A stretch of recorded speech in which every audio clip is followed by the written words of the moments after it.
You're listening to 11/22/63, an event podcast, episode 0.1, A Watershed Moment. The following podcast contains adult language and subject matter. Listener discretion is advised.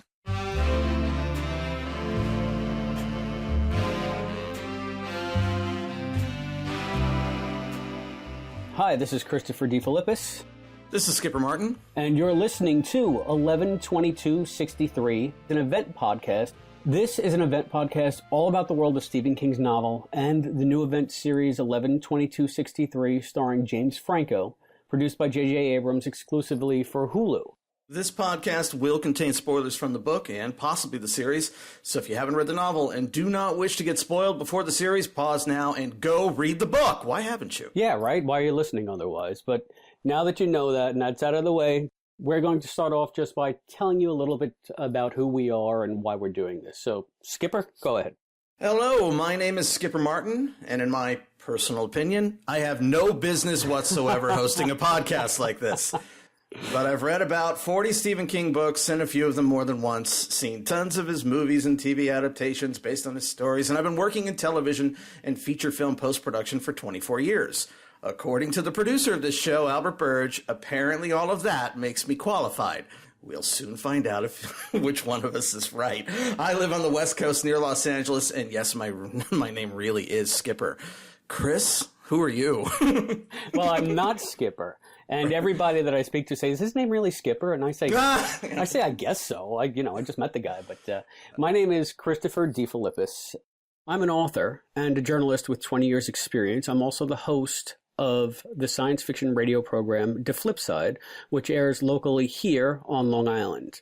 I talk about science fiction and fandom and just about anything under the sun, as long as it's genre related or science related. Why am I doing this podcast? I'm also a science fiction author, and I published the Quantum Leap novel Foreknowledge, which is how I got to know Albie. Albie also produces the Quantum Leap podcast. And I'm also the author of the original time travel novella, The Seeker, a novella of truth. And you can find all of this stuff on my website at DeFilippis.com, but more on that later. Just know that I'm a time travel fan, I'm a time travel author, and I'm a longtime fan of Stephen King's work, although that has waxed and waned over the years, and we'll get into that. Do me a favor here. I'm a little in the dark, and if I'm a little in the dark, that must mean I would assume the readers are slightly in the dark.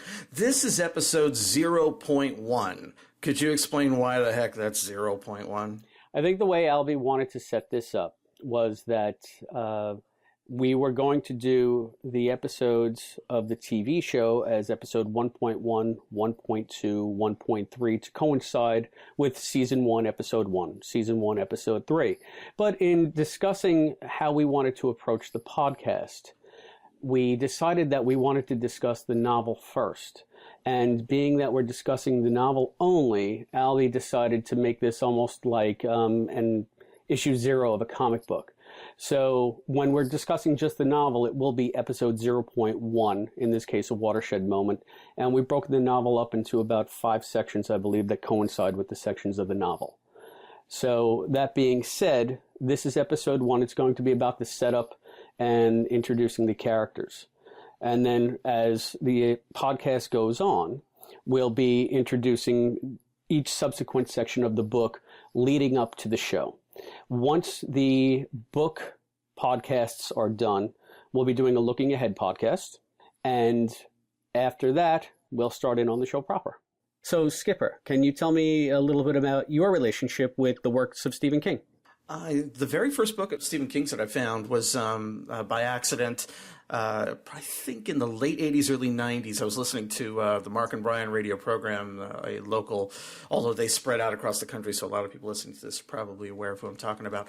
Mark was talking about a book he picked up at the airport, The Dark Half, and he went on and on and on about how much he loved it and said like something to the effect of the first 30 pages of that book were the best opening of any book he'd ever read, period. And that got me to the bookstore, got the book, loved it, and that got me started. But the bottom line is I love stories, period. I consider the written word to be a magic trick I never get tired of. Someone can take Words on a page make me cry, get enraged, laugh, care about fake people more than I care about the real people around me. I even forget I'm reading a book at all. And of all the authors I've tried, Stephen King consistently finds new ways to surprise me. He's not afraid to take exciting narrative risks. He's also not easy to pin down. Some may think he's just a guy who writes horror, but true, quote-unquote, constant readers understand that King regularly breaks beyond those boundaries. My favorite book of his continues to be The Stand. I've read it 3 times, but a very close second has to be Dark Tower 2, The Drawing of the Three. They both just took me to places I got lost in. Wow. Other favorites include The Green Mile, At Pupil, Misery, and one of my all-time favorite books, his nonfiction book on writing. That book I've only ever listened to on audio. It's read by Stephen King himself. I believe I've listened to it at least 6 times. I can't recommend it enough. And when it comes to adaptations of his works, you really don't need to go much farther than Frank Darabont and Rob Reiner. Shawshank Redemption, Green Mile, Stand By Me, Misery. They're all easily the best adaptations ever done of his books, but Dead Zone, Christine, The Shining also rank as personal favorites. But at the end of the day, it's about 40 of his books I've read, and I don't love them all. I don't consider myself a Stephen King apologist. I don't love it just because it has his name on it. Okay. And there are a few that I didn't even finish reading. So I try to be as level-headed as I can with any author, but that's my connection to Stephen King. Well, it's good to know that you're level-headed and it's not just a rah-rah club, because I think that every author benefits from coming at it with more of a critical eye. And in my case, when I came to Stephen King, it wasn't through a morning zoo, surprise. I guess I was about 14 or 15 years old, and I had just gotten into the habit of buying and reading books on my own. And because of that, I was able to expand into different areas that I normally wouldn't get to see on TV or whatever. And Stephen King was a natural extension of that because it was a known name and you knew you were getting into horror, so it was sort of forbidden. But when your parents saw it, they weren't like, oh, what is this? What are you reading? It was just like, okay, I guess that's Stephen King. Everybody's heard of Stephen King. But with that, I think the first book I read by him was probably The Shining, which to me is still his best. That book just blew me away. And shortly after that, I started buying collections of his books that came in 3s at B. Dalton and Walden Books in the mall, which I think are both gone. I miss B. Dalton. Yeah. Well, I worked in the mall at the time, so that was another good thing. There was, I was working at Sears at a candy counter, and there were 2 bookstores within walking distance that I could go to on my break. So every time I had a break and I had some money in my pocket, I would go and get either another 3-pack or just see what else was hanging out. And doing that, I just fell in love with his work because I started with Carrie and Firestarter and The Dead Zone, and those were the ones that his earlier stuff was packaged all together. And Firestarter blew me away. Dead Zone I thought was really good. Carrie was terrific. And then it went on to say Salem's Lot and his story collection Skeleton Crew and Night Shift. And Salem's Lot probably scared the crap out of me more than any book I had read up till that point, because it was the first vampire book I ever read. And I was reading right next to a window. My bed was under a window, so I could barely look out the window. I was afraid that somebody would be floating out there coming to get me. I'd say as I got older, I became even more obsessed with this stuff, and there became a time when I even stopped watching TV or doing anything else but reading, and most of the reading I was doing was King. And this is when books like Pet Sematary came along, and It, which to me, I think Pet Sematary, It, and The Shining are kind of like the holy trinity of King. Those were his 3 best books in my experience at that age in my life. And I couldn't believe how much they sucked me in, and I was very happy reading him and having the consistency of excellence throughout everything, whether it be the short stories that included the novellas in different seasons, and even Eyes of the Dragon, which was more of a fantasy tale. And at that time I was reading a lot of fantasy like Lord of the Rings, and he even stood up with that. So I was really excited to be a fan at that time. But as I got older, I thought that a lot of his books started to become a little bit too bloated. They started to go south. It started, I guess, with Tommyknockers. And while I really enjoyed it, it seemed like it was a little long. I didn't think the payoff was there. And then I read The Stand, which I know is your favorite. Not one of my favorites, pal. I thought The Stand was overlong. I thought it was somewhat self-indulgent. And then when you told me that you loved the special longer version even better. Oh, yes. Oh my God. I couldn't believe it because it was all I could do to get through The Stand. And I think the nails in the coffin were on. Now, this is how long this was going on. Remember, I'm like 14, 15 buying Stephen King books with my own money for the first time. It was on a plane ride to college when I was about 19, maybe 20 years old. One, I read Four Past Midnight. Wasn't crazy about that. That had Langoliers in it. And I think that was the best story in that one. And then Needful Things was the absolute end. I read Needful Things, and it was a long book, and I just didn't like the way that it paid off. And here's a funny story. I guess art imitates life, or the irony factor, or whatever you want to call it.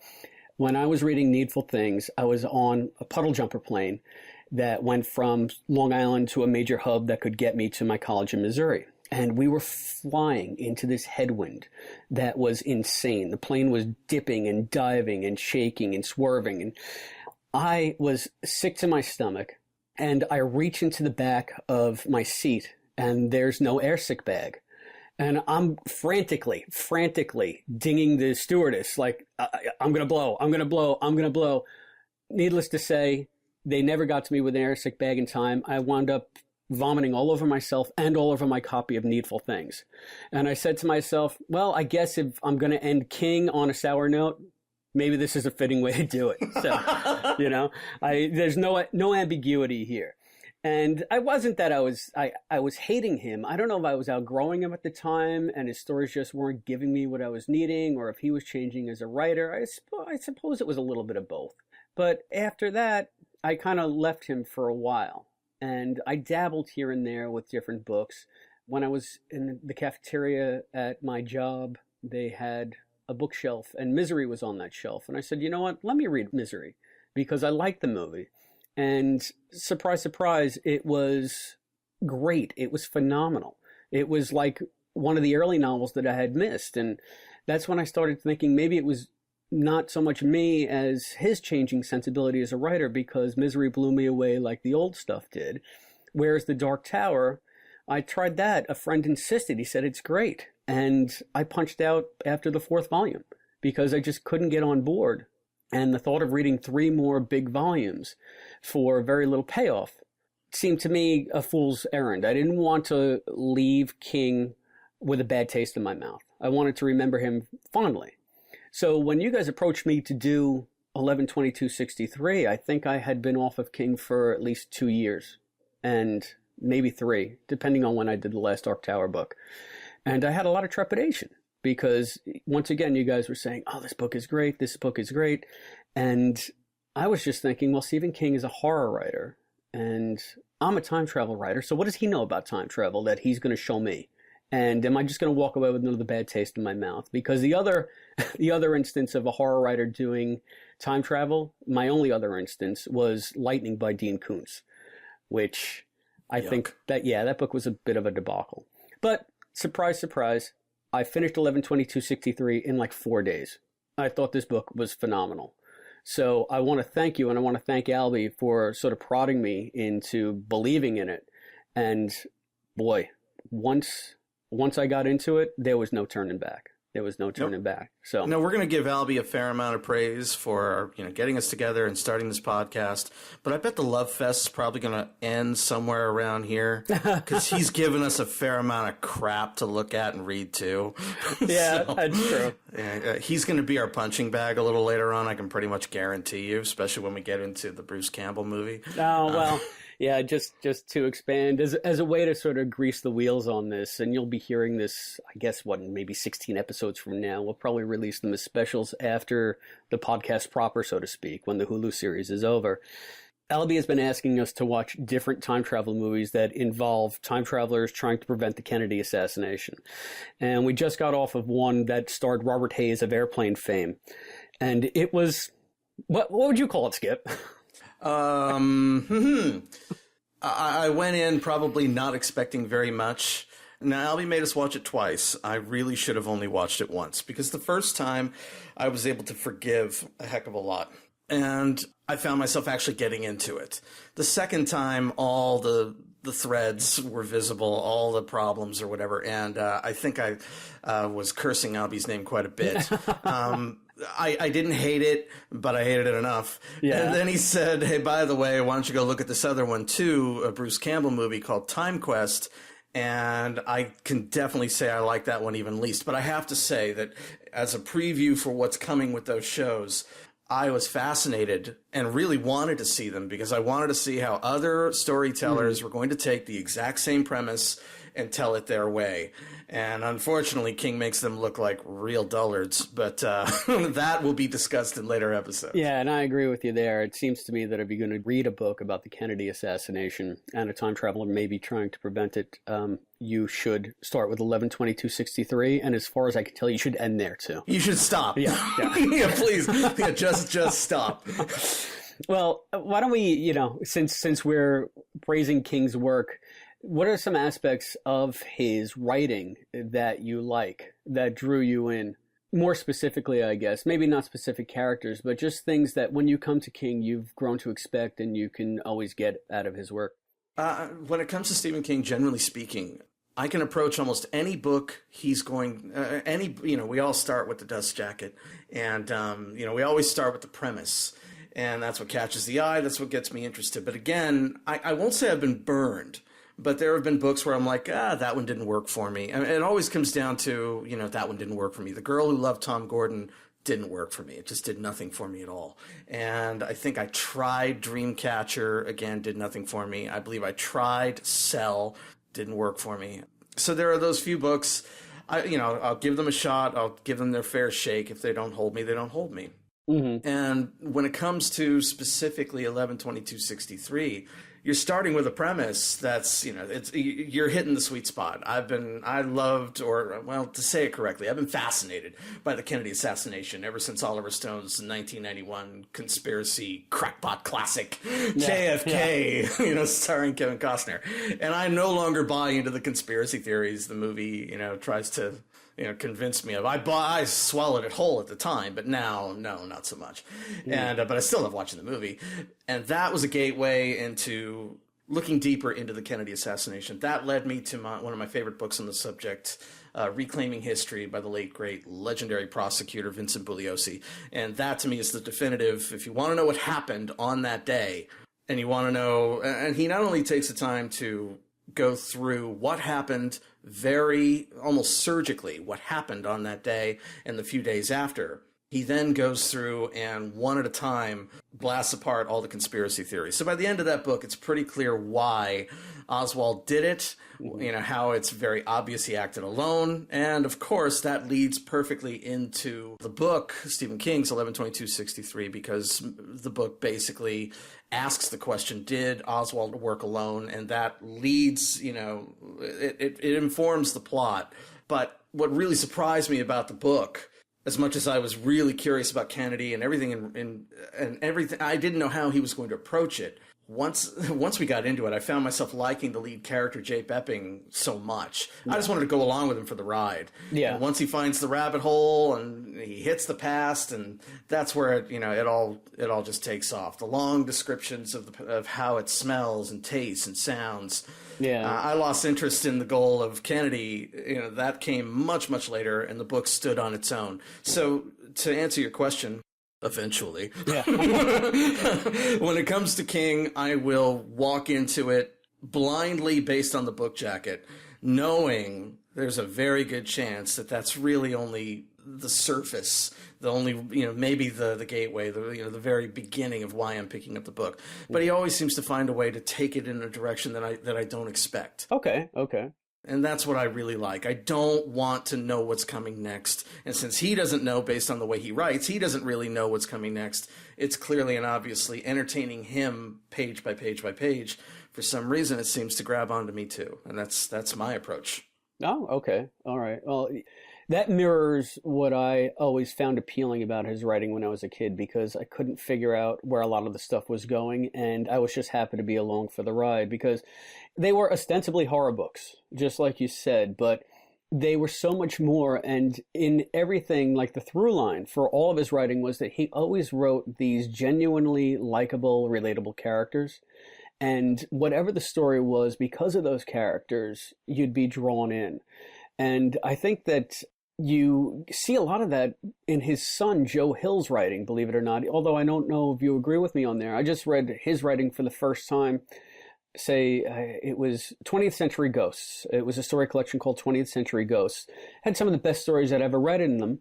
And what struck me most about them was how much it was like reading Stephen King, in the sense that you could get into the story and the characters without effort. It was just easy. It was like slipping into a warm bath. And I think that that is where King excels.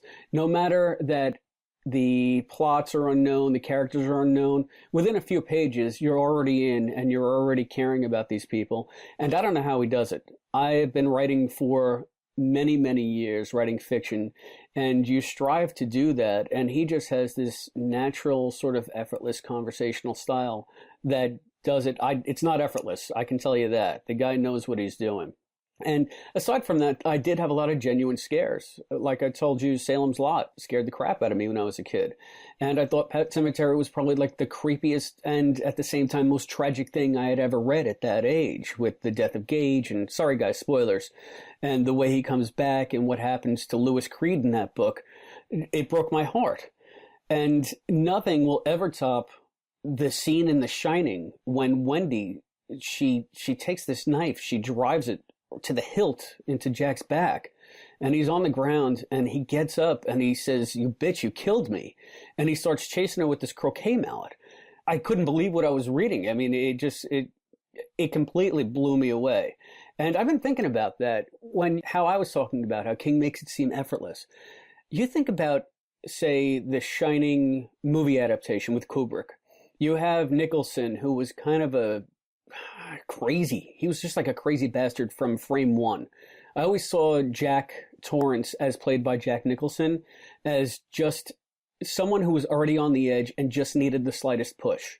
Whereas Jack Torrance in The Shining started out as a really sincere family man who was deranged by this hotel to the point where he doesn't even carry an axe. An axe is almost like an out, because that's one and you're done. He's carrying a croquet mallet. You have to have some kind of fortitude to stand over somebody you love and beat them to death with a croquet mallet. I mean, that is more scary than an axe any day. And it just goes to show you that King doesn't make these choices lightly. It wasn't there on the page. No one said that. And it took me 20 years to realize it. But Jesus, I mean, that is the deliberate choice that makes it 10 times worse. So I can say that when he's firing on all thrusters, he's one of the top novelists, I think, certainly in the modern era. But we can turn that around. There are things about his writing that also turn me off. Aside from the fact that it seemed to get a little bit too self-indulgent, I found that a lot of times he turns his bad guys into like caricatures. And they're almost always like two-dimensional religious fanatics in my experience. And I'm thinking probably Carrie's mom, and who could forget Piper Laurie in that movie? And Right. And I don't remember the name of the woman, but in The Mist, which was turned into a movie that everybody loves. I love that movie. Yeah, and also in The Gunslinger. Refresh my memory, it was a couple of years ago since I read it, but in the first Gunslinger, doesn't Roland come upon like an evangelical church towards the end? I believe he does. I don't remember the church playing a heavy part of it. Obviously, the first book is all about the man in black and the boy. That's really the entire thrust of that first book. And to be brutally honest, just like you, when I was, everyone was saying the best Stephen King is Dark Tower, Dark Tower, Dark Tower. I think I made it 30 or 40 pages. He's a guy walking in the desert, and he's still walking in the desert, and he's still walking in the desert. Around 30 or 40 pages, I threw it across the room and went, clearly not for me. Okay. And then and then I kept hearing again and again and again how great it was. So then I got it on audio, thinking I could cheat my way through it, which worked. And I kind of forced my way and, kind of eating my vegetables, was going through that book until the last 50 to 100 pages. The Gunslinger one did nothing for me until the end, when he caught the man in black and we got to see, what he saw without giving anything away. And that ending was enough to make me go, okay, I didn't really like this, but boy, I love the ending. I got to know what happens next. And Dark Tower 2, The Drawing of the Three, was just the best reading experience ever, because I had no idea, truly a book, where is this going to go? And that book kept going and kept getting more creative. And then he pulled all those amazing, wonderful characters. He's literally setting the stage. The second book is pulling all the characters onto the stage to go tell this big, sprawling epic. And the third book really just gets you on the road. You're now started. The quartet is together. The group is on the stage and they're going somewhere. The adventure has begun. And it's great. Third book is wonderful. It ends on an amazing cliffhanger. I did not have to wait 7, 8, 10, 12, 15 years in between books. I could jump right into the third one. But then, like everyone else, after I'd finished the third, I was waiting for the fourth. And when the fourth one came out, like you, I was pretty disappointed because we were finally moving forward, and now we needed a step back. And now we're going to tell an 800-page flashback. And I wanted to keep going. See, now we're going to disagree. To me, that the flashback about Roland and where he comes from and the whole thing with his girlfriend was maybe the best part of the entire series that I had read until I punched out. I didn't dig any of that Blaine, the Pain, the Mono, whatever that was, if I'm remembering correctly. Blaine the Mono. Yeah, and Jake. I thought Jake was an okay character, but his stuff was just a little flat, and I thought Eddie's stuff was okay, but because I'm from the Bronx and like the area where Eddie is supposed to come from is LaFrac City, I passed that on the expressway all the time going into the city, so I kind of knew what King was writing about. LaFrac City is not really a slum, it's more of a working class neighborhood. So Right. yeah, so there were things about it that took me out of the novel personally because I have some experience with it in the real world, and I got hung up on some of that stuff, even though I kind of liked Eddie as a character. And then the whole thing with Susanna when she was Odetta Walker, and Yes. she had sort of that split personality. I thought that stuff was really neat.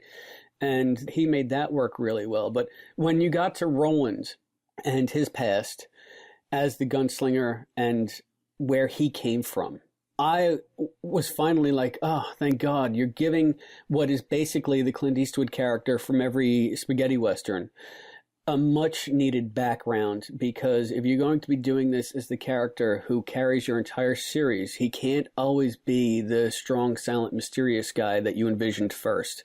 It can't just be Eastwood with that sort of stoic, strong, silent approach. You're going to need to make me care about him as a character beyond the fact that he seems to be a stand-up guy. And when I read about his past and his affair with that girl, and it almost felt to me like I was reading an epic fantasy novel, and I like epic fantasy. So the more the better in that sense. And that's when the book really came alive very briefly.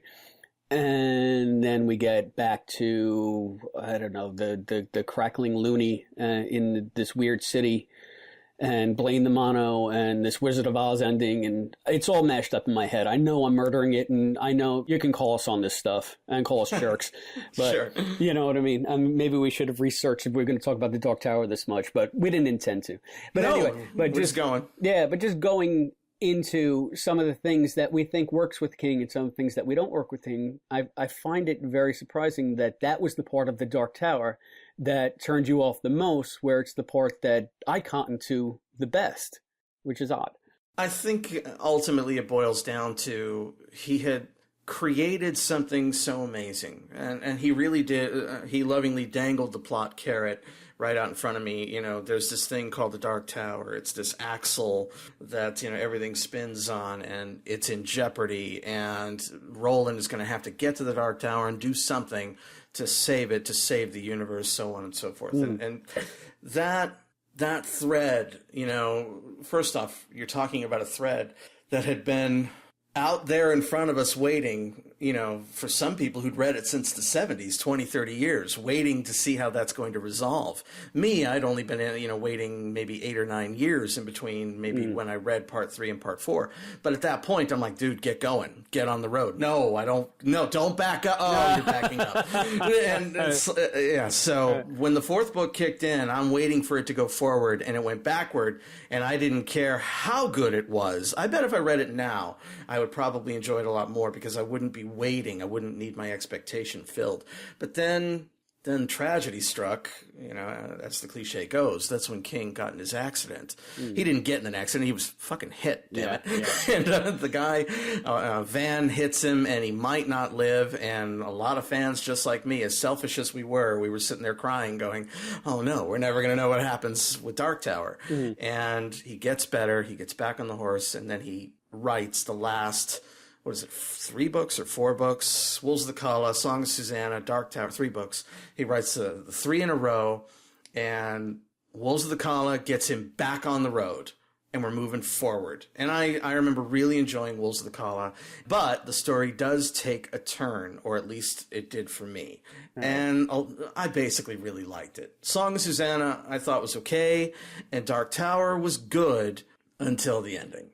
The ending let me down. It just did. But how could 40 years worth of, hey, guess what's coming? Boy, it better be really amazing. And it didn't hit all the notes I was hoping for.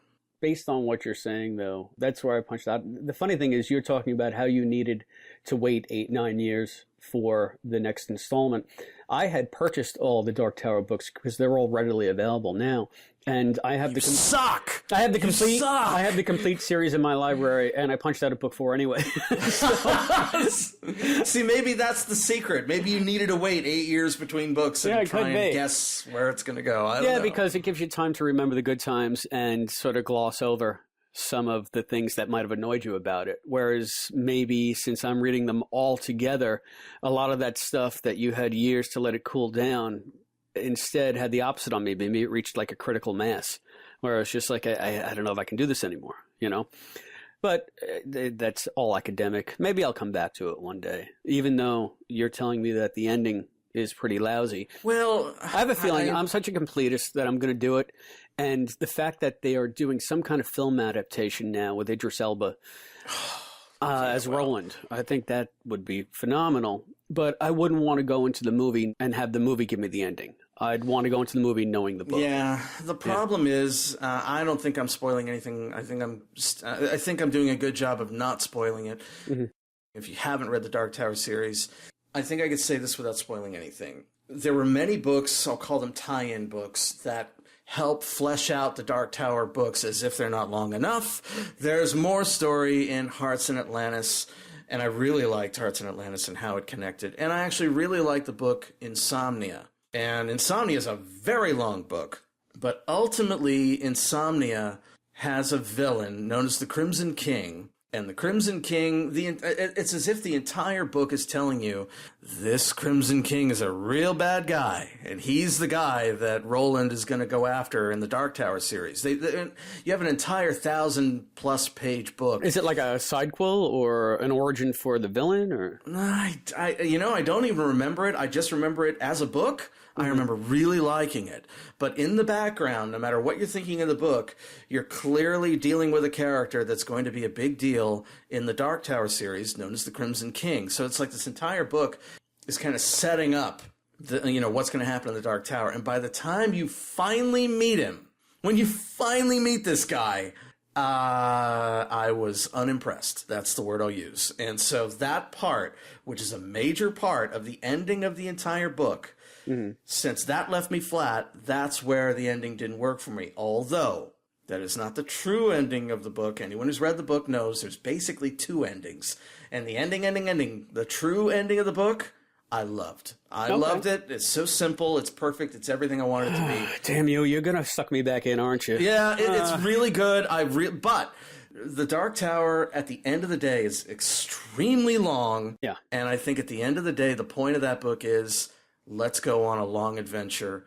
And it's a page-by-page adventure that satisfies with some pretty heavy caveats. So there you go. That's my best attempt to not spoil the book. Okay, and I think that speaks to maybe some of the more bloated aspects of his writing that turned me off as I got a little bit older. And also realizing that I'm running out of reading years here. So if I'm going to be spending 1,000 pages... Or, hey, listen, I read a lot. And, I think after talking on the radio and now podcasting, books are my passion. So to think about everything that's ever been written that I could potentially read and then what I'll never get a chance to read because I am going to die. It puts it into perspective saying, okay, well, I can read these 3 more 700 to 900 page books by Stephen King, which I'm ultimately not going to love, or I can read in the same space maybe 15 other books that might change my life in some way. And it's kind of a harsh measure, but when you think about it, it's just you against the clock. But that's fair. That's entirely fair. Yeah. I was telling my son the other day, the great thing about books, the thing to really understand is there's so many excellent ones. There's no reason to get stuck in a bad one. If you're 50 pages in and you don't care, throw it away and get something else. Go trade it in. I wish you would have been around for me, because I just came to that realization maybe about a year ago or 2 years ago. Just stop, man. You don't like it. You know what? You know why I did that? It was because I had a similar experience with a fantasy series by Tad Williams called Memory, Sorrow, and Thorn. And the first book of that was called The Dragonbone Chair. It was a long book, and I was really underwhelmed by it because it just seemed to me big fat fantasy by the numbers. And there's nothing I love more than big fat fantasy, but it's got to have some original aspects to it, because a lot of it is kind of boilerplate. A lot of it are tropes that we've seen before, based on the whole Tolkienian model. If you've read Lord of the Rings, you've pretty much read the template for modern fantasy. But the last 2 or 3 chapters of that book by Williams were so good and turned me around completely on the series that I could not wait. I was in my apartment at the time. I just got married. I think I was maybe married 4 months. And it's 7:30, and I'm putting my shoes on. And my wife says, what are you doing? Where are you going? I said, I have to get to Borders before 8 o'clock, before they close, because I have to get the next book in this series. That's how much it grabbed me. And because of that, I have put up for the last 20 years with books that I don't like, because I figure they could all turn it around in the last 40 pages, and it might be something amazing that I'm missing out on. I think, unfortunately, The Dragonbone Chair might be the only book that's ever done that. I've sat through a lot of fantasy series that I've just stuck through because I'm obstinate. I've read a lot of books through to the end because I'm obstinate. That did nothing for me when all was said and done. And I think that I have a pretty good compromise at this point, which is, if you don't grab me by the first 100 to 120 pages, depending on how the chapters break, then that's on you. And I'm allowed to put the book down. But that's how crazy I am. And that's what a close reader I am, and how much I want to respect other authors' stuff. So if we're sitting here, it seems like we're running King down. It's really not that at all. I have nothing but the utmost respect and admiration for everything he's accomplished, if not everything he's written. And I think that as a reader, like you said, Skip, I think that we're allowed to call him out on things that we don't like. It doesn't mean that you don't like them, and it doesn't mean that they're bad. It just means that they failed to resonate with us in some way. So I think it's helpful to have a broader discussion about that. So, we're not coming at this as sort of a fanboy contingent that's just going to blindly praise everything.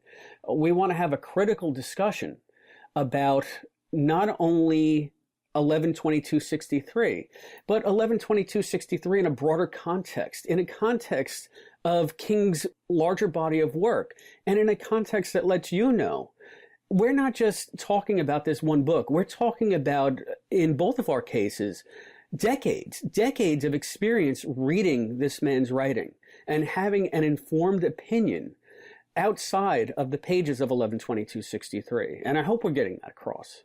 One of the things that I'm most interested in regards to, I'll call this an experiment, this podcast. Okay. You're saying it perfectly. We're not only just, slavishly loving a book because it's got King's name on it. We don't like things for that reason. We both have read enough. And we both, I guarantee, didn't love every single page of his book. That being said, I have to thank Albert Burge, our producer, for asking us to watch these other alternate stories that are similar, because it really highlights how a cynic in me could say, look how crappy those other writers are. No, it's how good King is. He can take a premise that on the surface you can see coming a mile away. Mm-hmm. It's kind of like a rom-com. A rom-com has 2 endings. They get together or they don't. That's all that's going to happen.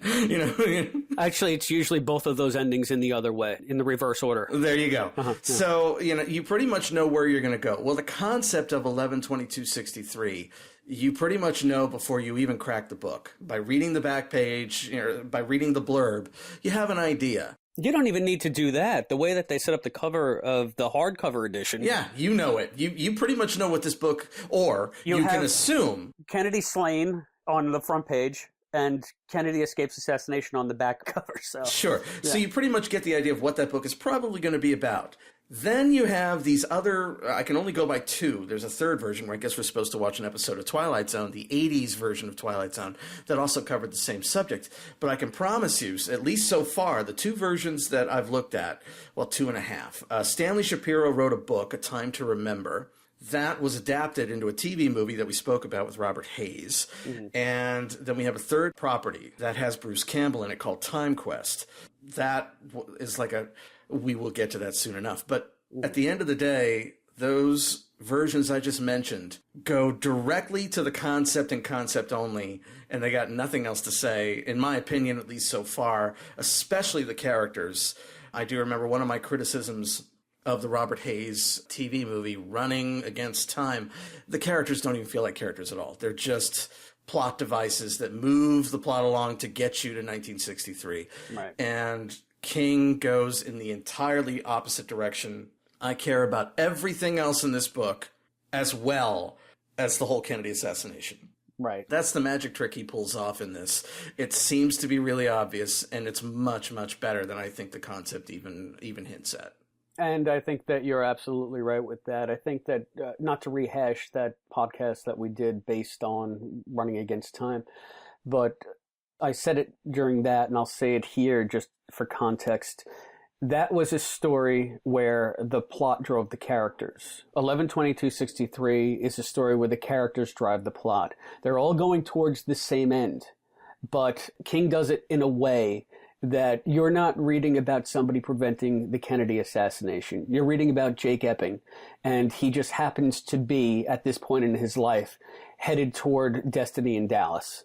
But that destiny doesn't define Jake as a character. Jake is Jake, and this is the journey that he's currently on. He takes many other journeys in the book, and that's what makes this a truly standout effort.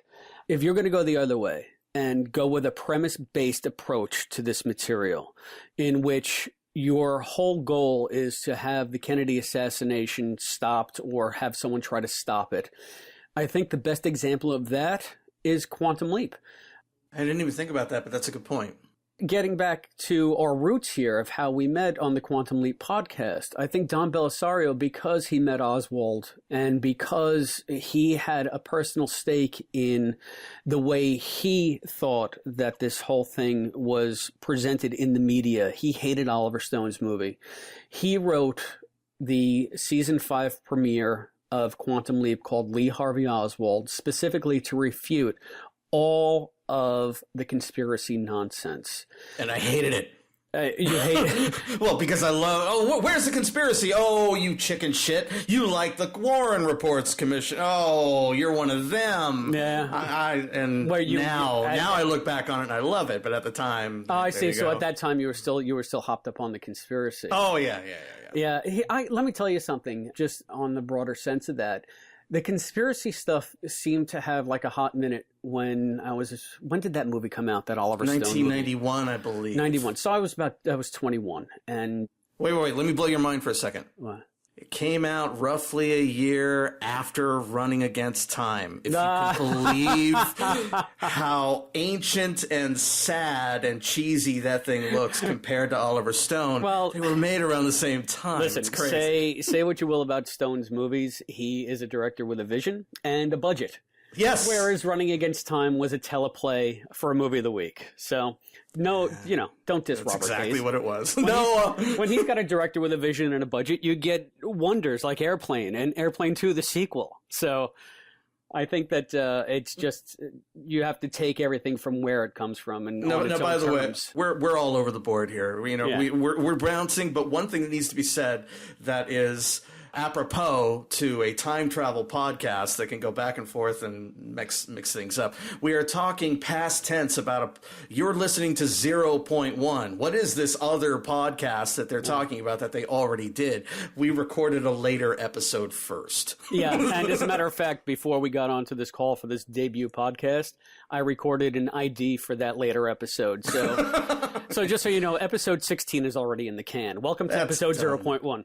Yes. See, now it all makes perfect sense. But let me get back to the quantum leap moment. What I loved about that was that Belisario took you on sort of a nonlinear journey through Oswald's life, and he broke a cardinal rule that he said he would never do. He said, Sam will never leap into someone like Lee Harvey Oswald. It's not going to happen because it's not about changing the big things in history, because that's time tunnel. It's about affecting individual lives in a positive way.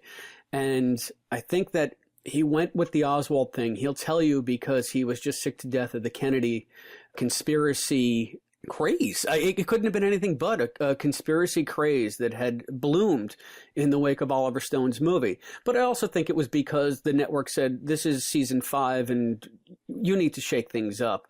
And as a result, he did something he said he would never do to cash in on that craze. I'm just respectful of the way he did it, because he said, you know what, this is hot now, but I'm going to tell the story that I think needs to be told. And yes, it was very sort of the means to an end. It was very much the plot driving the story in that one, instead of, say, Sam's character, because Sam is a pawn in this thing. He's leaping around in a way that he has no control in a nonlinear fashion throughout Oswald's life. And when it comes to 0 Hour in the Texas Book Depository, there's very little, if anything, that he can do. But at the same time, the episode worked really well because it got across Belisario's chief message, which was, there was no conspiracy. There is no hidden agenda. This happened. It's tragic that it happened. It's somewhat unbelievable that it happened. But it happened this way. And for us to sit here and try to make ourselves feel better with conspiracies is a fool's quest. We need to accept that it happened this way. And that's why I think that was probably the best approach on a plot-driven basis, as opposed to, say, that Robert Hayes movie, you know. I certainly hope, and I'm going to take a wild guess and bet that if we're going to take the time to go look at Time Quest and talk about it, I certainly hope we do a podcast episode that's going to focus on the Quantum Leap episode, because it deserves to be spoken about. That one's actually really good. Okay. I can't say so much to the other two. Well, you know me, I can talk about Quantum Leap all day long. So Same here. So, but I think that you're right, Skip. I think that doing the Lee Harvey Oswald episode can be a whole podcast in itself. And then we can speak to specific things about Quantum Leap. So sure. Good idea. But let's get back, I guess, then to 11/22/63. Because you mean we're going to actually talk about the book now? No. I think we can talk a little bit about the book, but it's a perfect segue, because we're talking about the story mechanics and how, in a lot of cases with stories like this, the plot drives the characters. But I think I've said it over and over again.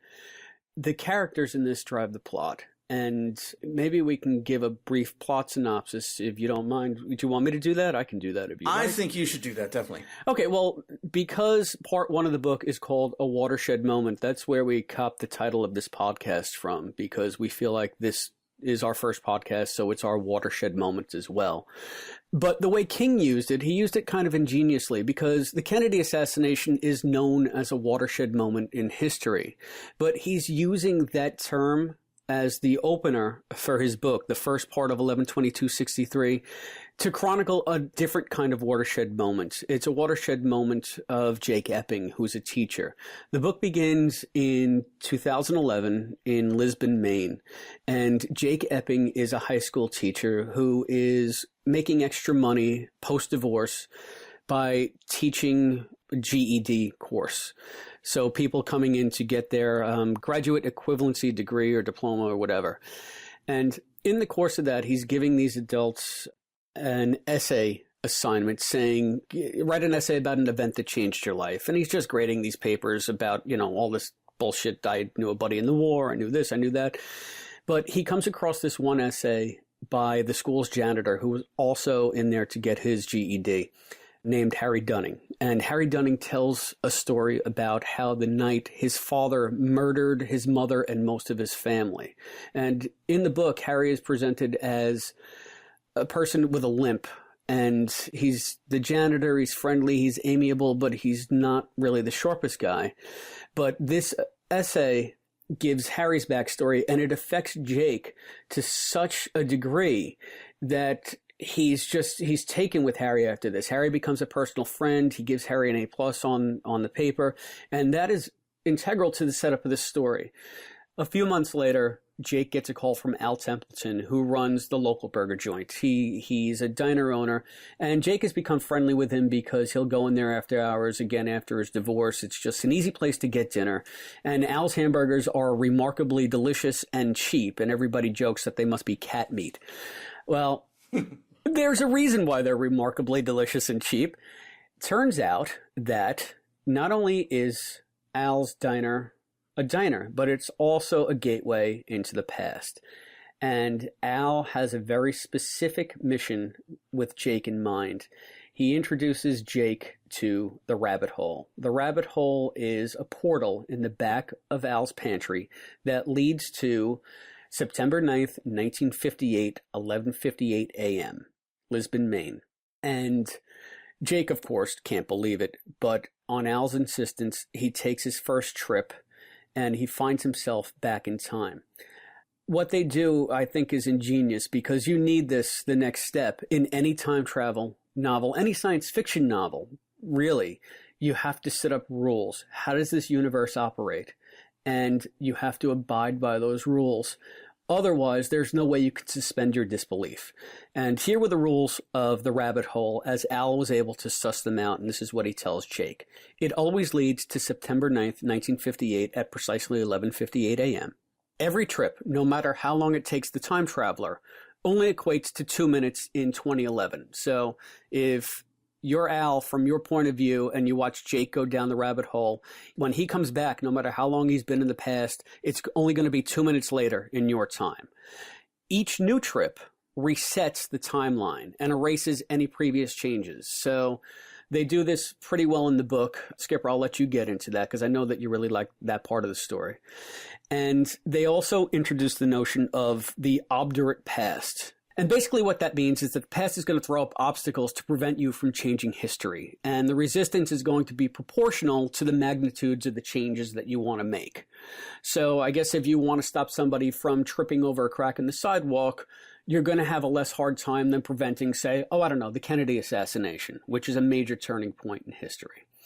So we'll deal in this podcast, I guess, with that first trip of Jake's and then Al's plan. Because Al says, okay, now you've gone through, you believe me, you were there, you believe that it can happen. Here's what we need to do. I'm sick, I'm dying, I won't be able to get this done, but we need to stop the Kennedy assassination. And Jake agrees conditionally, but he wants to try a test first. He wants to go back and save Harry Dunning and his family from being murdered by their father. And in so doing, he takes on the alias of George Amberson, and he steps into the rabbit hole for the second time. And we'll get into that in the next podcast. But I think we have so much to talk about in this brief setup, because, like I said, it encapsulates what's so strong about this book. You don't really care so much at this point that Jake is going back to dun dun dun, stop the Kennedy assassination. He read this essay by a guy who he genuinely likes and who he genuinely has an affinity for, who went through this horrific event in his childhood. And he says, all right, I have a gateway to the past. Let me see if I can fix that. And then we'll worry about Kennedy. And that to me was a perfect way to get into this, because this is not just a means to an end. This is Jake Epping, and this is Jake Epping's agenda, and this is how he's going to do this. So, Skipper, why don't we start with your initial impressions? I mean, just broadly speaking for you, what about the book sucked you in this first part? Well, the beginning of the book, a few simple things get established. First off, King is, obviously doing what King does best. Even a mundane opening, something that could be boring setup, and I hate to kick an easy target. But when kick away, because we need touchstones. We need to know why you think this is good in comparison to what pile of shit. What is the pile of shit? Go ahead. The pile of shit, I'm sorry, is running against time. We're going to keep kicking this poor dog. Here's an example of, and I like Robert Hayes, and unfortunately the character in that story is really defined by, well, I like the actor who plays him. Other than that, he really doesn't do a whole lot for me, and the whole beginning of that film is setup, setup, setup. Here, the setup is palpable, and it's nowhere what I would expect. I would expect the beginning of this to have some connection to Kennedy, and it doesn't. It starts with Jake, which is the thing we're supposed to care about, and we do care about him. Mm-hmm. He eventually becomes a John McClane-style character. He's not John Wayne. He's not Clint Eastwood. He's not out to save the world. He's kind of reluctant about it. He feels the weight of what could go wrong with the world because Al pushes him into it. Mm-hmm. And it's like he doesn't have the Robert Hayes character, oh, my brother died, I miss my brother's so wonderful, I love my brother, and I'm going to save Kennedy because that'll save my brother. Oh, no, what about my brother? Oh, we need to go fishing with my brother. That's all that movie is. And here, Jake Epping is someone who is just a regular person that I instantly could relate to the guy. He just seemed like a guy I could, as the colloquialism, I could have a beer with. He was a guy I could understand, and he finds out about this tragic character. And then we learn about the rabbit hole. And again, if you read the book, if you just read the blurb, he's going to go back in time. Well, is he going to find the DeLorean? No. Is it going to be science-based? Are we going to have someone who's going to throw some big goofy-looking switch and lightning and running against time hits every one of those cliches? And we'll get into a lot of that. We'll get into that. Yeah. So then King skips over all of that, and at first blush, the time portal seems kind of silly. And the more I think about it, the more I love it as a story device because it doesn't require me to sit here and try and tear it apart. Right. It is its own thing, and it's easy to understand, and then the rules kick in. And I'll go back to typical Stephen King, which is anything but typical. Jake's first trip back could be just, well, here's his introduction. But instead, it has massive consequences. Because Al Templeton has saved a life, and now tragically Jake has undone it just because he's gone back and had some ice cream and breathed some great air. And you're instantly aware of the stakes involved. Every time he goes back, he's going to reset it. And even if he does something wonderful, he may have to do it all over again. And it could take years. And again, I thought that was another bit of genius that he drops him in 1958. He does not drop him 15 minutes before the assassination, as in running against time. He literally has to wait 5 years before the Kennedy assassination. And if he screws up, he'll have to use up another 5 years of his life. Again, that was awesome. I really enjoyed feeling the weight of the decisions. Everything seemed to have and carry some kind of importance. Yeah. And then you get the story on top of all that. You learn whatever you're learning about Jake. I was fascinated by Al and what he was doing, to make his restaurant, profitable, and how he was using the rabbit hole. But he was the guy. He's really the John Wayne. He's the hero. I'm going to go back. I see that I have to use this to change the world in a better way. Right. And then when he realizes he's failed, he grabs a reluctant, almost passerby, hey, I barely know you, but you gotta do this. And again, that's what kind of made Jake more interesting to me. The entire time, he's like, what am I doing here? Why am I doing this? Because no one else can. No one else will. And he's going to make that choice. So that, again, that was just more, adding more layers to Jake. And then you learn about Harry Dunning, this tragic janitor who lost his family in a horrific way. And I got really into the idea of what was happening with Harry and could Jake save him. And that whole story just grabbed me. And I had completely forgotten about Kennedy. It had nothing to do with Kennedy. And all of those things. And I think that's why it was so strong in the beginning, because that was sort of my initial impressions were the same as yours. And what really just sucked me into this book were the first 5 pages when Jake is grading the papers and he comes to Harry's essay, and it makes him cry for the first time since he was a kid. And in all of that, King peppers in Jake's backstory just enough. You know that he's divorced. You know that it wasn't his idea, that his wife was an alcoholic, so he's had to deal with that he's sort of newly alone and getting over it. And all of that comes out in just peppered here and there. And then there's Harry's story, and Jake breaking down and crying at the end of it. I knew right there that I was reading Stephen King like I used to love. This was the old King. And despite anything, I knew that I don't care about the Kennedy assassination. I don't care how this book ends, but I'm going to see it through to the end because I'm so invested in this first 5 stupid pages in the character of Jake Epping and this character of Harry, who we haven't even met yet, because he had such a tragic background and a tragic past that everything else was academic at that point. So I hear what you're saying about Jake being sort of the catalyst that makes you want to care about this book.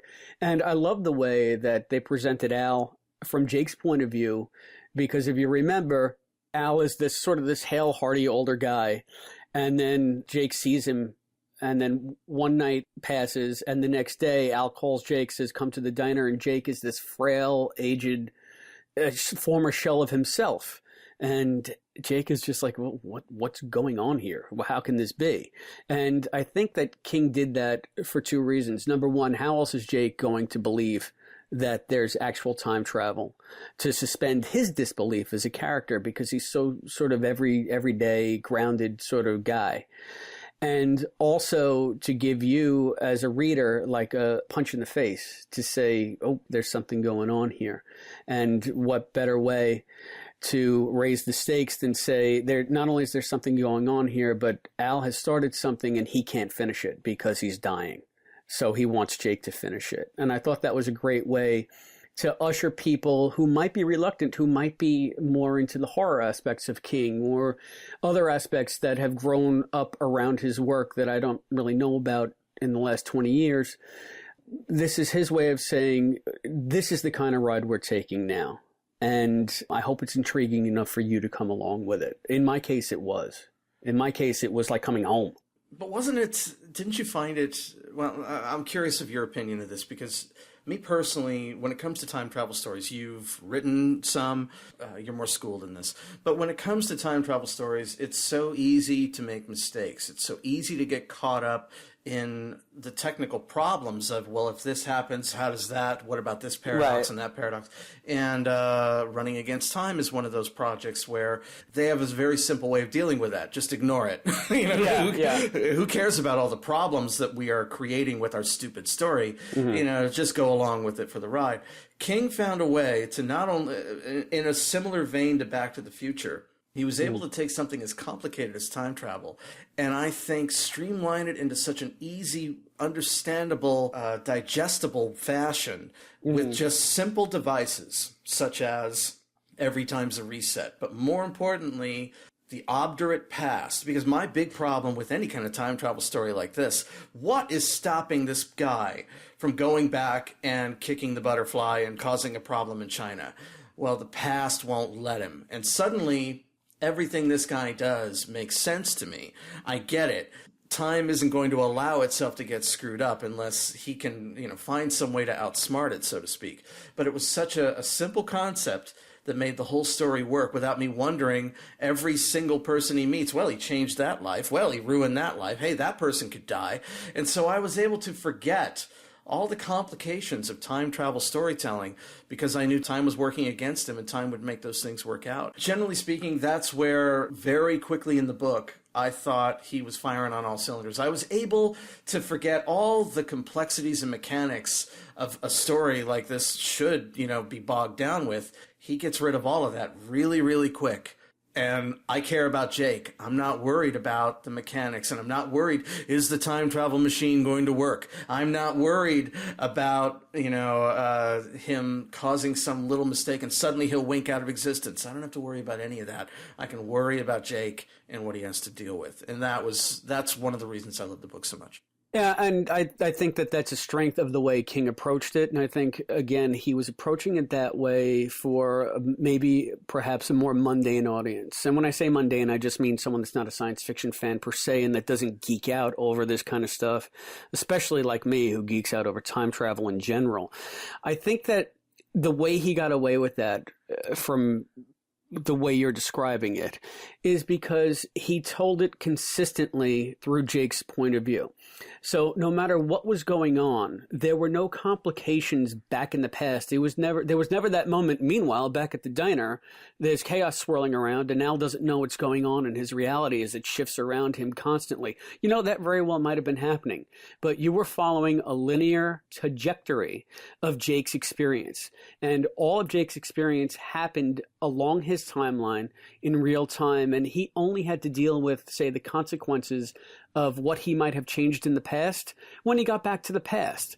So you didn't have to deal with all of that what if nonsense and all of the sound of thunder, if you kill one butterfly, you change history.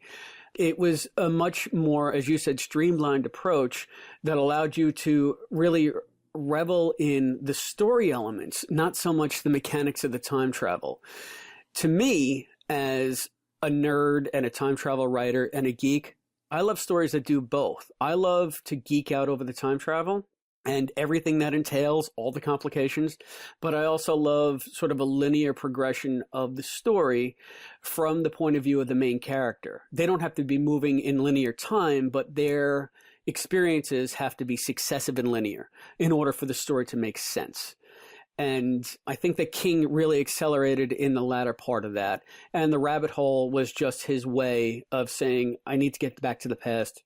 Here's how I'm going to do it. I think it was just a time travel device to facilitate the bigger story, which is the story that he wanted to tell of Jake Epping. And you know what? That's fine with me. So long as the method of the time travel fits in with the spirit of the story and the feel of the story, and like I said, is set up with rules that are used consistently, then I'm on board with anything you can think of, because it really is just a means to an end at the end of the day. Somehow you're going to have somebody travel back in time. That can be as complicated or as simple as you want to make it. And maybe that will help us get into maybe a bigger discussion about the rabbit hole, because here's one thing that really struck me. There were a lot of similarities to different properties. I would have to say Groundhog's Day would be number one. If Jake is living in 2011, presumably our 2011, or King's version of our 2011, why wouldn't he immediately say, oh, it resets, you mean so you get to live it over like Groundhog Day? To me, that's such a cultural touchstone.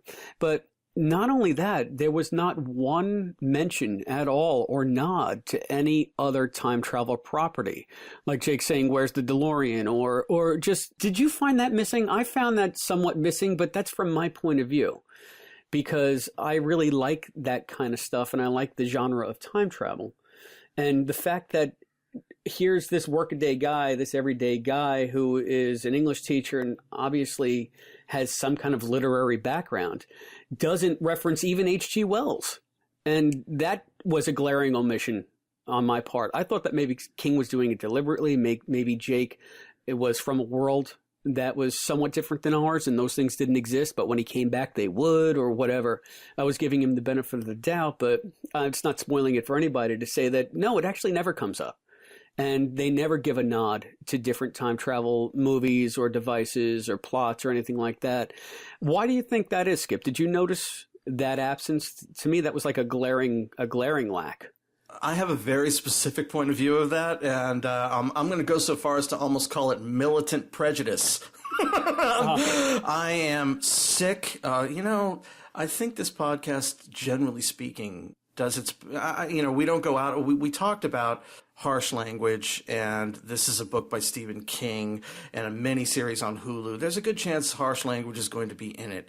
So indulge me for a second when I say I am sick and fucking tired of writers who just cannot. Kevin Smith was cute in the 90s when he was, putting in all his pop culture references.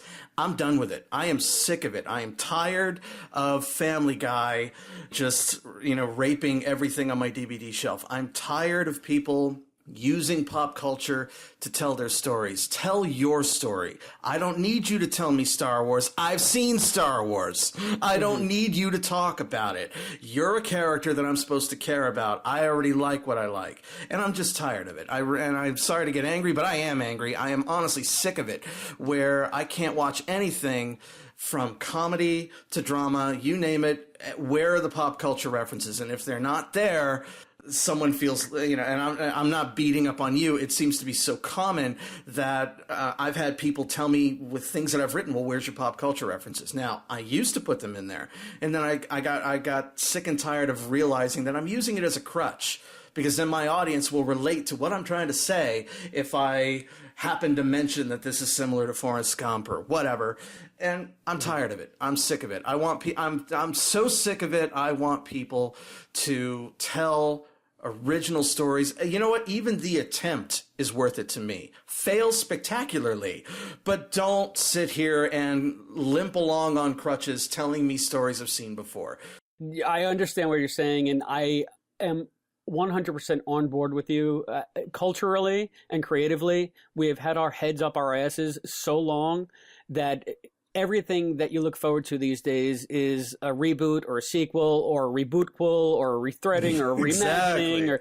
And it does get to be a tedious chore after a while to say, well, okay, I mean, we can get into a whole fucking discussion about Star Wars The Force Awakens, but yes, that's a podcast series in itself, with just the glaring, not even winks, but like someone shouting in the corner pointing, saying, hey, remember this?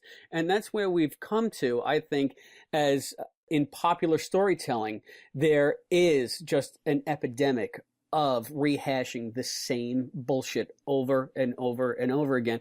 I'm 100% on board with you on that one, but I do not agree in this instance.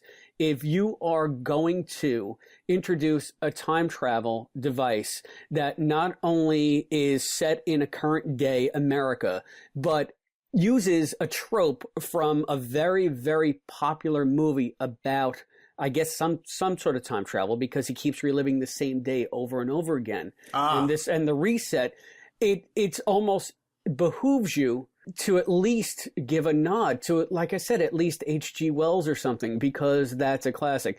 I can understand where you don't want to put references to current day popular things into a book because it makes it age horribly. If you look at, I don't know, like the original Spider-Man, where they have like Macy Gray playing or something, like that's the part of the movie that wears the worst, because it's just like, why did we throw her in there? What does that do for the story? You know what I mean? Nothing against Macy Gray, but it was of its time, and it sort of takes you out of the movie now.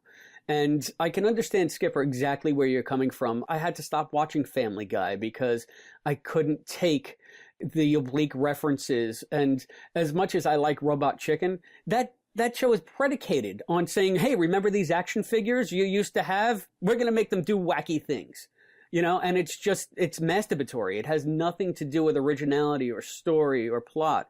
But at the same time, as a reader, as a writer, and as someone who I think, like Jake, as an English teacher, would at least have some sort of literary reference to go on.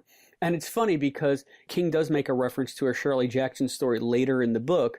Why is that okay, but not referencing something so obvious when it comes to the conceit of your own book? This is a time travel book. Maybe Jake would acknowledge the fact that there is a vein of time travel literature and or films in popular culture that he would have as a natural touchstone.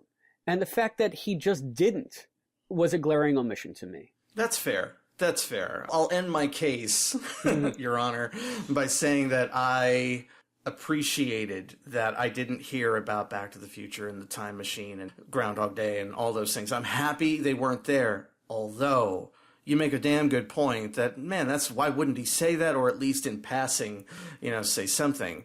I get it, and that's fair, but at the same time, I really appreciate it. And King was, by the way, one of the authors that really pioneered drinking Pepsi Cola and going to the Kmart and mentioning real things. Yeah, and his whole thing was we live in a branded society, and everything that you do and everything that you say is some kind of corporate brand. So he's not going to shy away from that. Sure, and that's fair, But I have to thank you. I'm very happy we got it.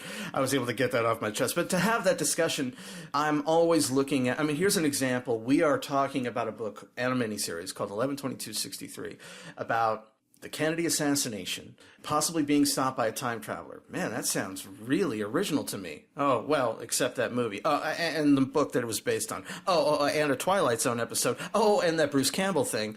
Oh, wait. Don't forget the Quantum Leap episode. And probably a dozen others that we don't even know about. Right. So I understand the cynic that might say, hey, all stories have been done before. But I don't believe King was influenced in some way. I really don't. Oh, okay. See, and I'm gonna go against you on that. I think that he is a writer with chops enough to make whatever idea into his own. But this is far from an original idea, and he is just talented enough to execute it in a way that you still want to read about it. In an original way. It did not go the way I expected. Okay. And I think that's what separates him from so many other writers who, have a thin idea to begin with and all they can do is beat that idea to death. He was able to introduce an entire story. He could have removed the Kennedy assassination entirely and still had a damn good book. I think you're right on that score, and we'll get more into that as we discuss those later parts of the book. But why don't we stick with the time travel conceit just for a little while longer? Why don't you tell me, A, how you feel about time travel as a genre in general, and just give me some highlights. Like, what are your favorite time travel properties? Books, films, anything? Time travel for me, I'm probably, off the top of my head, because I didn't know you were going to ask me that. No, I'll say that's why we have conversations. Yes. For me, I find time travel stories, I want to say this right. Generally speaking, I find them lacking because most of the time the writer can't get beyond the basic trappings. I'm going to say that time travel stories to me are similar to the genie in the lamp. And no one can rub the damn lamp without... I have to stop you there because my time travel story, The Seeker, is about a guy who takes a genie out of a lamp. Okay, well, I can't help you there, man. I can't help you there. It's a double whammy for you, but go on. I'm sorry. I will go down this hole I've fallen into. When it comes to that kind of story, when the genie comes out of the lamp and says, you have 3 wishes, you as the audience member know that those can't end up in a beautiful way. It can't be happily ever after, otherwise where's your story? So he can't ask for $1 million without someone else suffering because he took their $1 million. Or, there has to be, you're like, okay, where's it? Where's the bad news? Right. Such a great idea. Where's the bad? You're almost sitting here waiting for the divorce as they're making their vows. Right. Okay, how much longer is this relationship going to last? And that to me gets boring. Whereas, so in many time travel stories, you get bogged down with paradox, bogged down with mechanics, bogged down with, the tropes. So for me, the time travel stories that work the best for me, easily, number one with and can't be argued, you'll never get me to argue against it, was Back to the Future 1, not Part 2, not Part 3. Oh, we're going to have a knockdown, drag him out, my friend. Yeah. Now, I like Back to the Future 1, 2, and 3, but I love Back to the Future 1, and I love it because it takes the concept of time travel, not only makes it accessible, but it tells a simple story with a character with very easy motivations. He's trying to get his parents back together because he screwed it up. Yeah, but you're saying now you were arguing that you can't stand the same old tropes, but Back to the Future is just the grandfather paradox. I know you know what it is, but for the people uninitiated, the grandfather paradox is probably the oldest chestnut in time travel. What happens if you build a time machine and then go back and kill your grandfather before your father was born? It's a paradox. How then were you born to create the time machine, and so on and so forth? Yeah, but see, I would argue in that particular case that Back to the Future starts with that. But really, at the end of the day, what Back to the Future does brilliantly, it really kind of forgets all that and just puts Marty McFly in a story with his parents. And that's the thing that I connected to the most. I enjoyed that he had this problem he had to deal with and he had to get out of it, and that was great. But I enjoyed him seeing his dad for the first time. And I didn't care, I enjoyed the comedy. Of course, I enjoyed the performances. The grandfather paradox is a part of it, but I didn't think that was what was being dwelled on. That was kind of the excuse that made all this really great fun stuff happen. The skateboard chase, I could go down a long list of all the great things. And one of my least favorite things about Quantum Leap is the kiss with history. I've always hated that. I can't stand the idea of Sam Beckett doing a moonwalk and that inspires Michael Jackson. That just makes me want to vomit. So that kind of stuff just pisses me off. But, then you turn, spinning away from Back to the Future, going to Quantum Leap, my second favorite time travel storytelling of all time. Quantum Leap, again, the time travel part of it is the least important part to me. What makes, in fact, I'm going to have to say it, the time travel part in Quantum Leap, most of the time to me, is a crappy device that just gets Sam Beckett into someone else's life, and he has to figure out what's going on. I don't care about how this affects the future, because the whole premise of the show is that he only affects lives in small ways that matter to real people. So he's not trying to save the world. He's not trying to stop the Kennedy assassination. That was a product later on of network meddling. We all know that. But I was interested, what made Quantum Leap work, Sam Beckett, Al Calavici, and at the end of every show, he leaps into someone else, and I want to know what the hell happens next week. Right.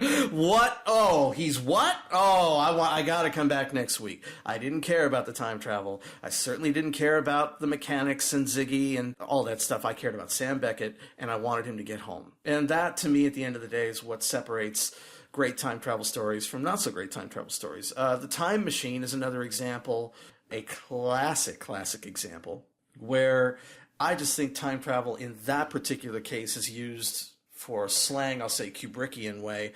He really uses this big idea. Let's have the balls to go way in the future. And now you're completely out of your element.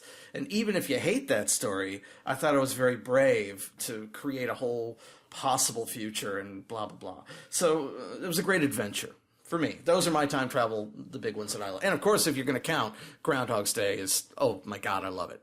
Okay, now I'm late to Groundhog's Day because I was never a fan of Andy McDowell, so I never wanted to watch the movie. Oh, that being said, I've seen it and I like it, but let me go back to a couple. Tear me up, man! Tear me up! No, not tear you up at all. We'll start with Back to the Future because you picked three of my favorites, of course: Back to the Future, Quantum Leap, and The Time Machine. I love them all for different ways. I also have several others on my list, and maybe you can react to those. But let's just stick with Back to the Future for now. You say you love one, you like 2 and 3. I like 1 and 3. And I love part 2. Part 2 to me. Oh, okay. Here we go. Let's strap on. Here we go. Okay. Let's put this in context. Part 2 came out 86, I think. 86, 87. No, part 2 is 89. No way. 89. He took a big break.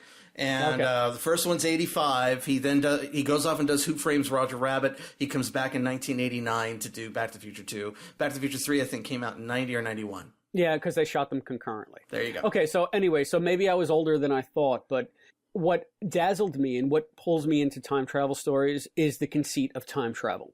So when I first started watching Quantum Leap, I think the first episode I saw was 9.5 months. Ooh, good one. Right, but I got in right in the middle, and I asked my mom, I said, what is this? Because I was coming home from college. It was like my freshman year or whatever, and I hadn't been watching TV because who does at that age? You're too busy going out and studying and all that. But my mom said, oh, this is a time travel show. Your dad likes it. And I said, whoa, back up. Time travel? And she's like, yeah, I don't know. Maybe you can explain it. So my dad told me the basic premise of the series, and I was hooked from there because it was time travel. It was in his own lifetime. As I got to watch the show, they gave you enough of the string theory. Imagine that your life, birth is one end of the string, death is the other. You tie the ends together and then you ball it up. So each day of your life touches each other day of your life out of order. And that's basically your premise. That's your time travel premise. That's the rules they set up. And to me, as a time travel nerd, that was amazing. That was wonderful. And then on top of that, you have the stories to go with it. That's why I said to me, it's an equal thing. I want the mechanics and I want them to be part of a larger story. So Back to the Future 2, getting back to that, loved Back to the Future, but to me it was basic time travel. And I identify with Michael J. Fox more than anybody on the planet. When he got Parkinson's, it felt like a punch in the stomach because I grew up my mother calling me Alex P. One woman I worked with, I came into an editing bay. She stopped and she gasped. And I said, "What's the matter? Did I scare you?" She said, "No, I just caught you out of the corner of my eye and I thought you were Michael J. Fox." Like, so I identify with him. So I was on board with those Back to the Future movies. And I really loved Back to the Future 1, mainly for the time travel, but also because of McFly and the whole Biff and in the past. But what really jazzed me about it was the race against time and the paradox part of it. So when Back to the Future 2 came along, that movie is all about the time travel. And the time travel is front and center. And not only that, but it fits in with the original movie in such an ingenious way because it says, we realize this movie happened here and Marty is back again. And all of this stuff, you didn't know it while you were watching Back to the Future, but all the stuff that's happening here was happening right off screen the entire time in Back to the Future 2. To me, that blew me away. That was an amazing way of keeping the original, but augmenting it. And then the very end, when Doc is dancing in the street because he sent Marty back. And then the linear Marty, the Marty that we've been following, comes racing around the corner saying, "Wait, I just sent you back." And Marty's like, "You did, but I'm back. I'm back from the future." I was like, holy crap, Jesus Christ, this is fucking awesome. You know, I couldn't believe that they went there because it wasn't so much, oh, and he got his parents back together, and oh, his life is great, and oh, that's TV movie of the week nonsense. This is, wait, we're traveling in time and things are going to get fucked up. Guess what? Here we are. And that's what I loved about it. And then they went to Back to the Future 3, which was kind of a Western, which was okay. And, you know, I that's the one I like the least out of the three of them because it doesn't grab me on that visceral, nerdy time travel level. And that's why I love it so much. And I know that maybe that's a bit, fuck it, I'm not going to apologize for it. I love that you don't have unabashedly as much as I love Temple of Doom. I know people shit all over Temple of Doom too, but not to go off on a tangent. But for some reason, they see these as lesser entries because they're not about a conventional story or character. They feel that they can shit on them because, oh, well, that was just like gimmicky time travel stuff. Or that was just like gimmicky, cavey, Indy really wasn't Indy in that movie. No, that was a fucking amazing movie. I love Temple of Doom. Yeah, thank you. Thank you. And we can get off on that on another time. But Back to the Future 2 spoke to me personally because it was every geeky contrivance about time travel that I was always thinking of. Well, what happens with this? And what happens with this? And what happens with this? And it had all of that in spades. It had all of that in abundance. And then you get back to the alternate timeline of 1985, where Biff is running the show. And then they got to go back to 1950. It was just like, this is terrific. You know, you got the future, you got an altered present, and you got the past. This is a movie made for science fiction fans, not a movie made for my mother. And that put it over the top for me. I was over the moon with that movie. We could probably do an entire episode on Back to the Future 2, but let me be clear. I don't, almost everything you've mentioned about Back to the Future 2 is pretty much the frosting that I like. I love Back to the Future 2 in so many ways. I love that it picks up from the beginning of the first movie. I love the opening sequence. I love that you're literally seconds into this movie, the credits stop, and you're off to the races. There's no explanation here. You're going. You're on an adventure. There's no setup. You're going. And when they get to the future, I love it. And I love so many things about the movie. I like the alternate 1985. I thought was cool. I certainly love him going back into the original movie. I thought was, you know, a brilliant, brilliant notion. Where the movie falls apart, for me, it really started to fall apart probably after the 10th viewing or whatever. It was one of those, for a long time, I thought, Back to the Future 1, that's the boy, you know, that's the setup. I like 2 better. And it wasn't until I'd probably seen it a good dozen times that I started to notice that I really didn't like it. There were a lot of problems with the movie that just bothered the shit out of me. And it all comes down to the storytelling. The storytelling in Back to the Future 1, they've taught, supposedly they've taught screenwriting courses on it, and I can completely understand it. Part 1 is a Swiss watch. Part 1 has one payoff after another. In fact, it's got like 3 or 4 endings, and every one of them I love. The whole movie builds up to something great, and it just pays off. When the credits roll on that, they said in the preview screenings, when people didn't even know what they were watching, people were howling. I would have been one of them, because the movie just builds and builds and builds and builds, and it's just this perfect thing. Part 2 is not that. Part two is a clunky mess. It starts off clunky and it gets clunkier and clunkier.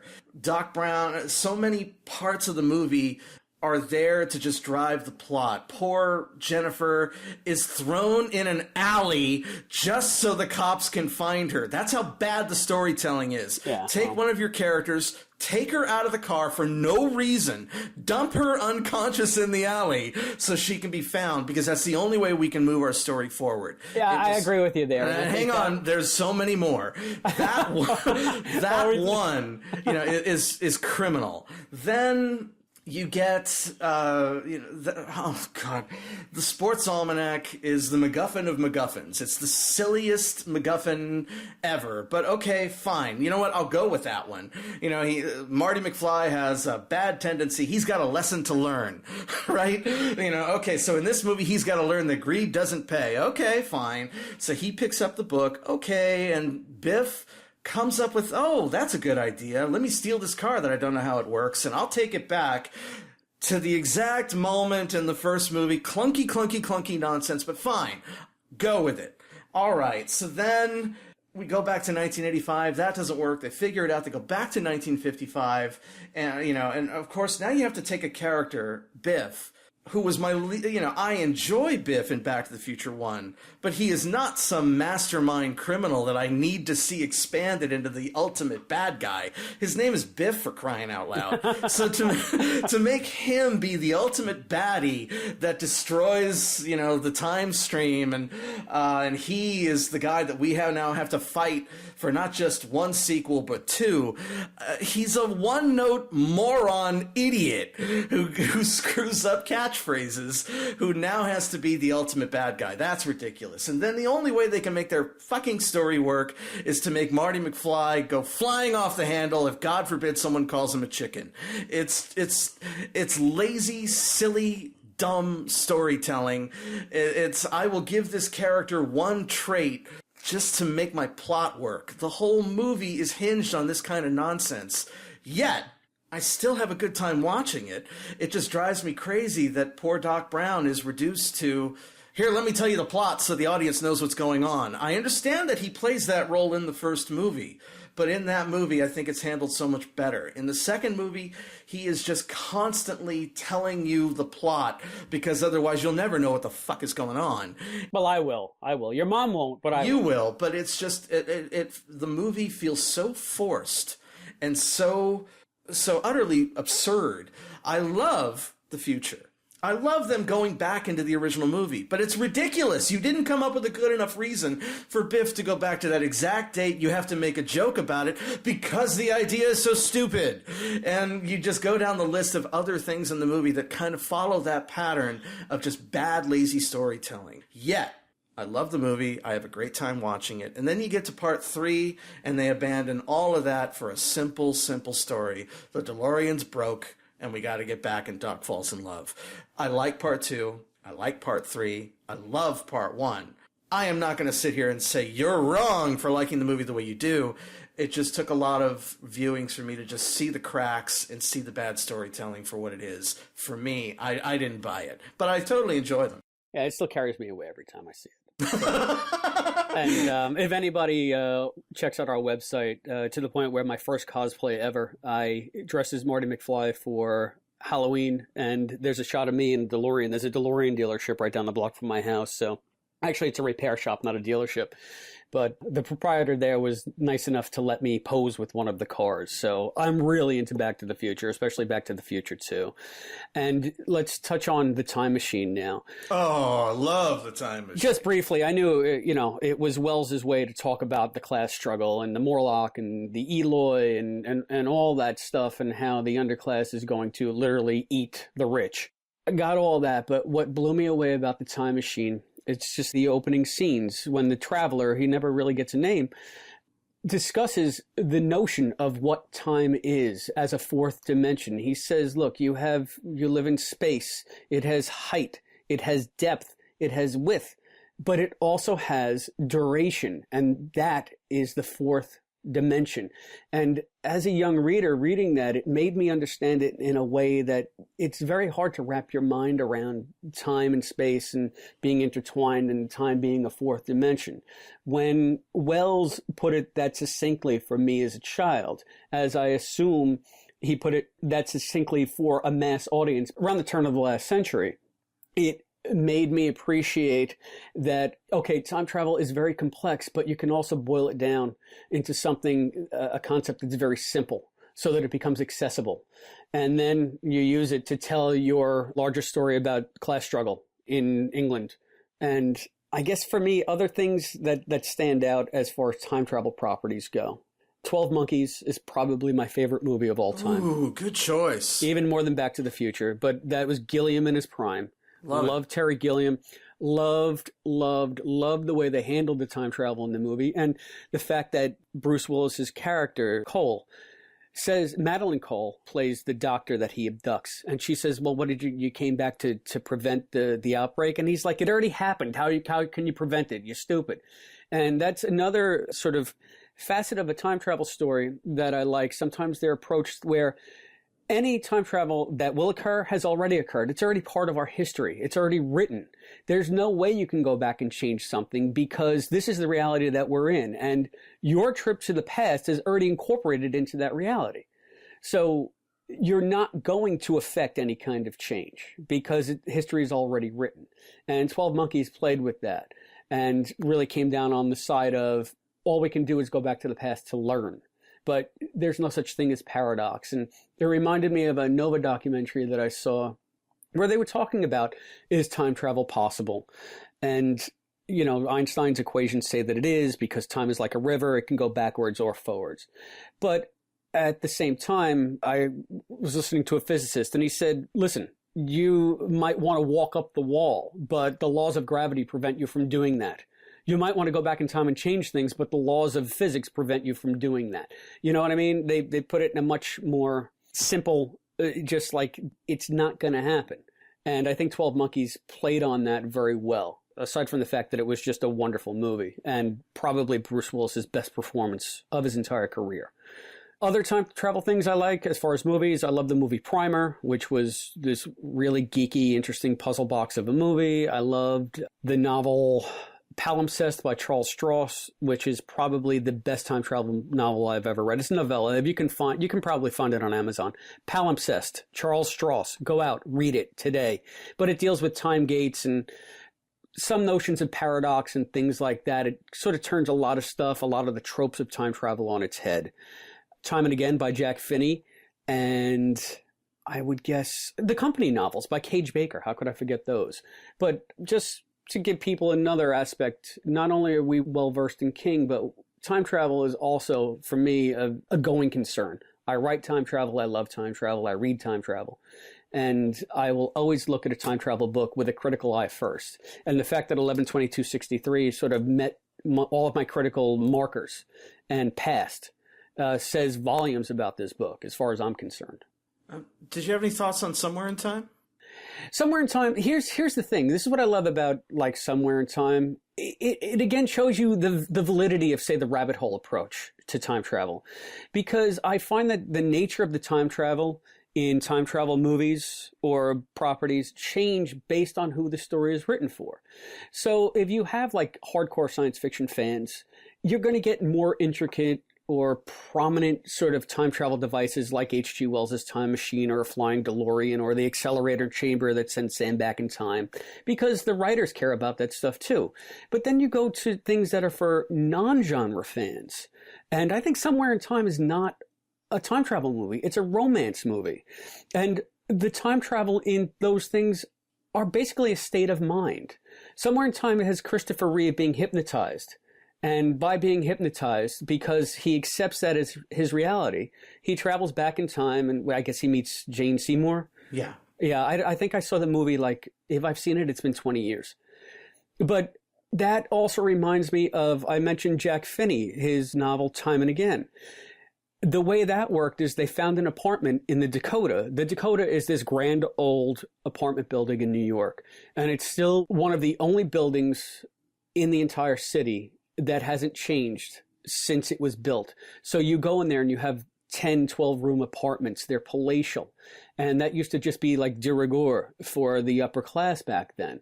Now, like Yoko Ono lives there. I mean, you have to be the elite of the elite. You have to be the rich of the rich to get these apartments. But the way Jack Finney did it, he had his character Simon Morley go and live in the Dakota as if it was 19th century, as if it was, I guess he wanted to do turn of the century in New York, so it was like 1895. So he was in there, they rigged it up so that it was gaslit, and he just had things delivered, but wrapped in twine and paper with people dressed appropriately as the butchers of those days would have dressed. And he completely immersed himself in the tropes and the trappings of that time period. And then one day he came out of the Dakota and he was in turn of the century New York in the winter. And that's where the story goes. And it turns into much more of a romance and much more of his adventure in New York. So I like both versions of time travel. I have no problem with Somewhere in Time because it took its time travel concept and it used it with rules and it used it consistently. If I recall the way Christopher Reeve loses Jane Seymour in that movie, it was just a reminder of where you came from. And it would zip you right back out of your current reality. In Finney's case, Simon had to do it more consciously. But again, it was all sort of consistent and done well within the parameters that they set up in the movie or the book. Or think of like something like Peggy Sue Got Married, which what is she? She gets hit on the head and wakes up back in the past. Yeah. All right. I mean, because they don't give a shit about the time travel. They just need to get her back to high school so that she can maybe not or can date Nicolas Cage or whatever. And I have no problem with either the hard approach or the soft approach, or even say like the cross-genre approach. I think that there are movies that fall in the middle where they'll have less intricate time travel, but, you know, it will be a factor. Like Bill and Ted or Terminator. Yeah, Bill and Ted is basically Doctor Who. Terminator, I was thinking that. What is that? They just come back in some kind of bubble. But that fit, really, the time travel was a means to get to an action movie in that case. And I think that if Cameron had done time travel in Aliens, I think it would have been completely different. I think it would have been completely technical, and you would have had time travel explanations up the ass. Because the mechanics and the physics in that world, even though it's a horror movie in space, or in that case it was like an action horror movie in space, I think that Cameron would have given the nod to the science much more than he did, say, in Terminator. Because Terminator was about preventing an apocalypse. It wasn't about the science of being in outer space or anything like that. I mean, do you agree, or? I definitely think in regards to something like the Terminator, it didn't look like a ton of thought was put into the time travel. And he falls back on, you know, kind of everything has already happened and it doesn't get undone. And I do like that approach. I love Terminator 1 and 2. I can't stand any of the others. See, and I can't stand Terminator 2. I like Terminator and that's it. Oh, I love Terminator 2. But, you know, well, to each his own on that one. But it's all basically it comes down to the time travel and the way it was used in T2. T2, as far as I remember, they prevent Skynet from being created. And as far as I know, he dissolves into a puddle of goo, having destroyed Skynet. And at that point, John Connor should have been erased out of existence because Kyle Reese never would have had any reason to come back. And Sarah Connor should have reverted to her original life as a waitress in the Valley in the 80s. With big hair. With big hair. And they never copped to that in the movie. And it pissed me off. I walked out of that movie infuriated because I really liked it up until that point. And then they just said, oh, we're just going to ignore the time travel aspect of this now. You know? No, I never thought about that. But if you're going to get rid of Skynet, you negate the entire reason for the first movie. So I had huge problems as a time travel aficionado, so to speak, with that. And there you go, breaking your own rules. That's why I can't stand it, you know? In the vein of all these things that we're talking about with T2, what I think it did wrong and what I think Back to the Future 2 does right, what you think it did wrong. Now, let's come back to 11/22/63 because I thought there were some very specific things that King did right in Jake's first trip to the past. His impressions of 1958 Lisbon when he steps through the rabbit hole. Skip, I'll give you what I loved about it, and then you can tell me what you think he did right. And then maybe we can talk about some of the stuff that maybe he he did wrong. Not really wrong, but maybe I would have done it differently.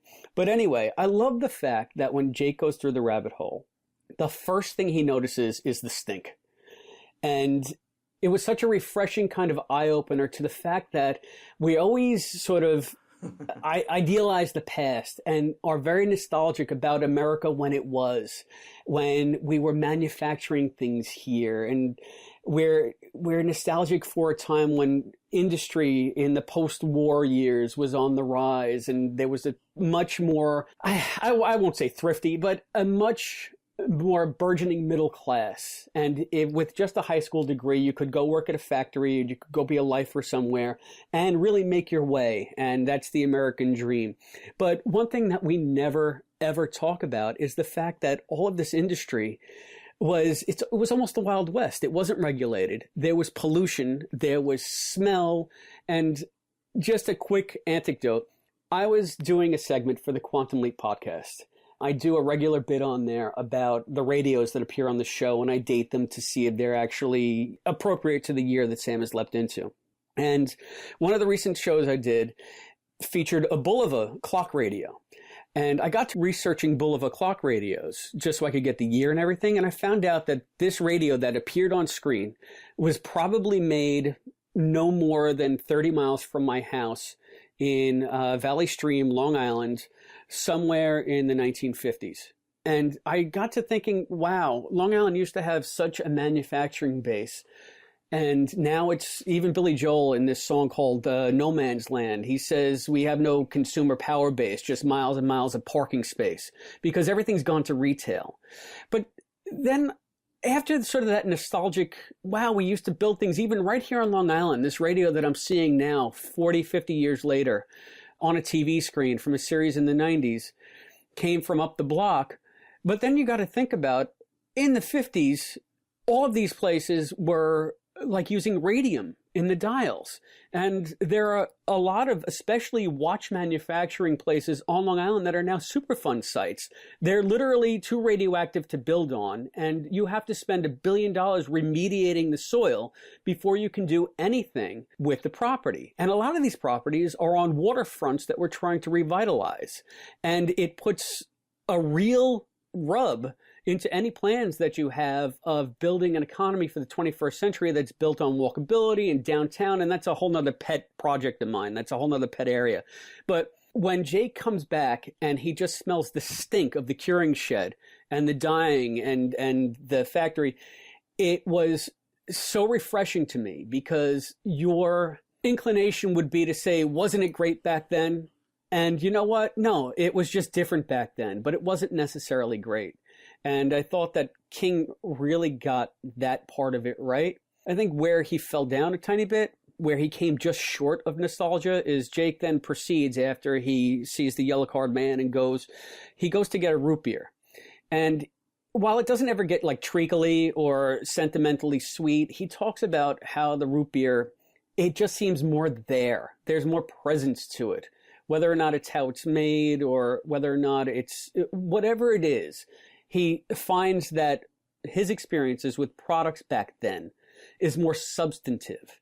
Like there's some kind of substance that is missing from our current time.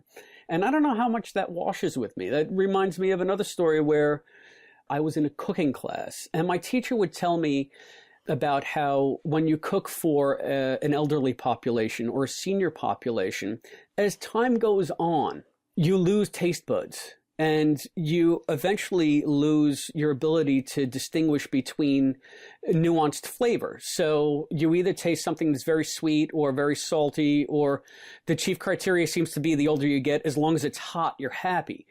And it always struck me as that's why people always say, I remember those ice cream cones tasted so much better back then when I was a kid, or that root beer that Jake is drinking. It's just something more substantive about it.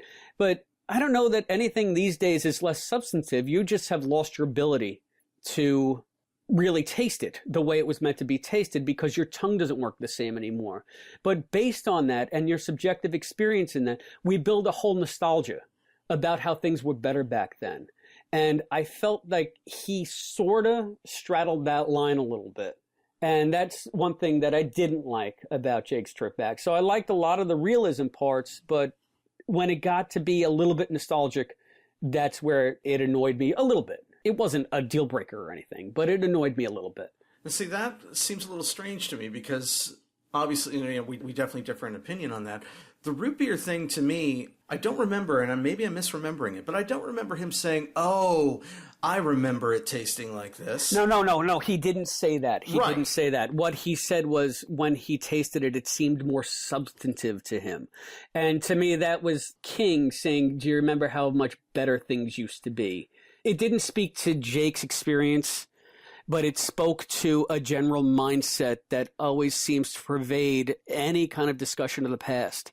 And that's what I meant. Yeah. I'm curious if he meant it that way. There's something along the same lines that I've been thinking about, I think, since the 90s. And I'm absolutely 100% convinced. Okay, I've eaten too much fast food in my life. I'll be the first person to admit it. And I would have been very curious if Jake Epping had gone into a McDonald's and had a hamburger, and knowing the technology we have today to use preservatives and, what would a McDonald's hamburger have tasted like in, whatever year he's in. Similarly, my brother visited Germany and he went into a Subway. How difficult would that be? And wait, just give me your brother's address so I can fly over there and just slap him in the face. You're in Germany. You could get bratwurst and beer all day long, and you're going into Subway. He was living there for a while with his wife. Okay. And so he was curious. Hey, I recognize Subway. Let me try a little taste of home. And he was shocked to find that Subway in Germany, he took a bite and he was kind of floored. He told me the story. He walked up to the person behind the counter and he said, "What is this?" And they were like, "What are you talking about, sir? You ordered a roast beef sandwich." No. I eat Subway all the time. This isn't Subway. What is this? And it turns out that Subway might be a franchise, but in Germany, or at least at this particular Germany, all of the ingredients were local. Of course they were. So the ingredients weren't prepared, in the American fashion. It's a Subway sandwich, and it is a roast beef sandwich on whatever bread you want, but it is the local ingredients and their way of preparing it. He said, as he put it, it was amazing. He couldn't go on and on about how amazing the sandwich was, and he goes, "I can't believe I'm eating Subway like this. It's so much better." But then, those are cultural differences. Another example that he learned the hard way was they do not, speaking of root beer, apparently they do not drink root beer in Germany. And his German wife at the time, said the same thing. How could you drink that stuff? And apparently everyone in Germany seems to think root beer tastes like toothpaste, which makes me wonder what their toothpaste tastes like. I could see that. It kind of does. But they claim, and they had root beer. And apparently his wife had said to him, "Ew, root beer, how could you drink that stuff?" And he was like, "Well, it was there on the tap. I just drank it." And he walked up behind the counter and he said, "Listen, my wife is saying root beer isn't that popular." He goes, and the guy behind the counter was like, I think you're the first person who drank it." He goes, "No one ever touches it. We put it there because we're supposed to, but no one in Germany drinks root beer." So I was expecting Jake to go back and have those kinds of moments. Hey, let me go get a Budweiser. This doesn't taste like Budweiser. So he never did that, and I was kind of expecting it. But I personally am curious, what that would have been like, because I personally am just going off on a stupid tangent here. Somewhere in the 90s, Burger King changed their process because overnight their food started to taste super cheap and crappy.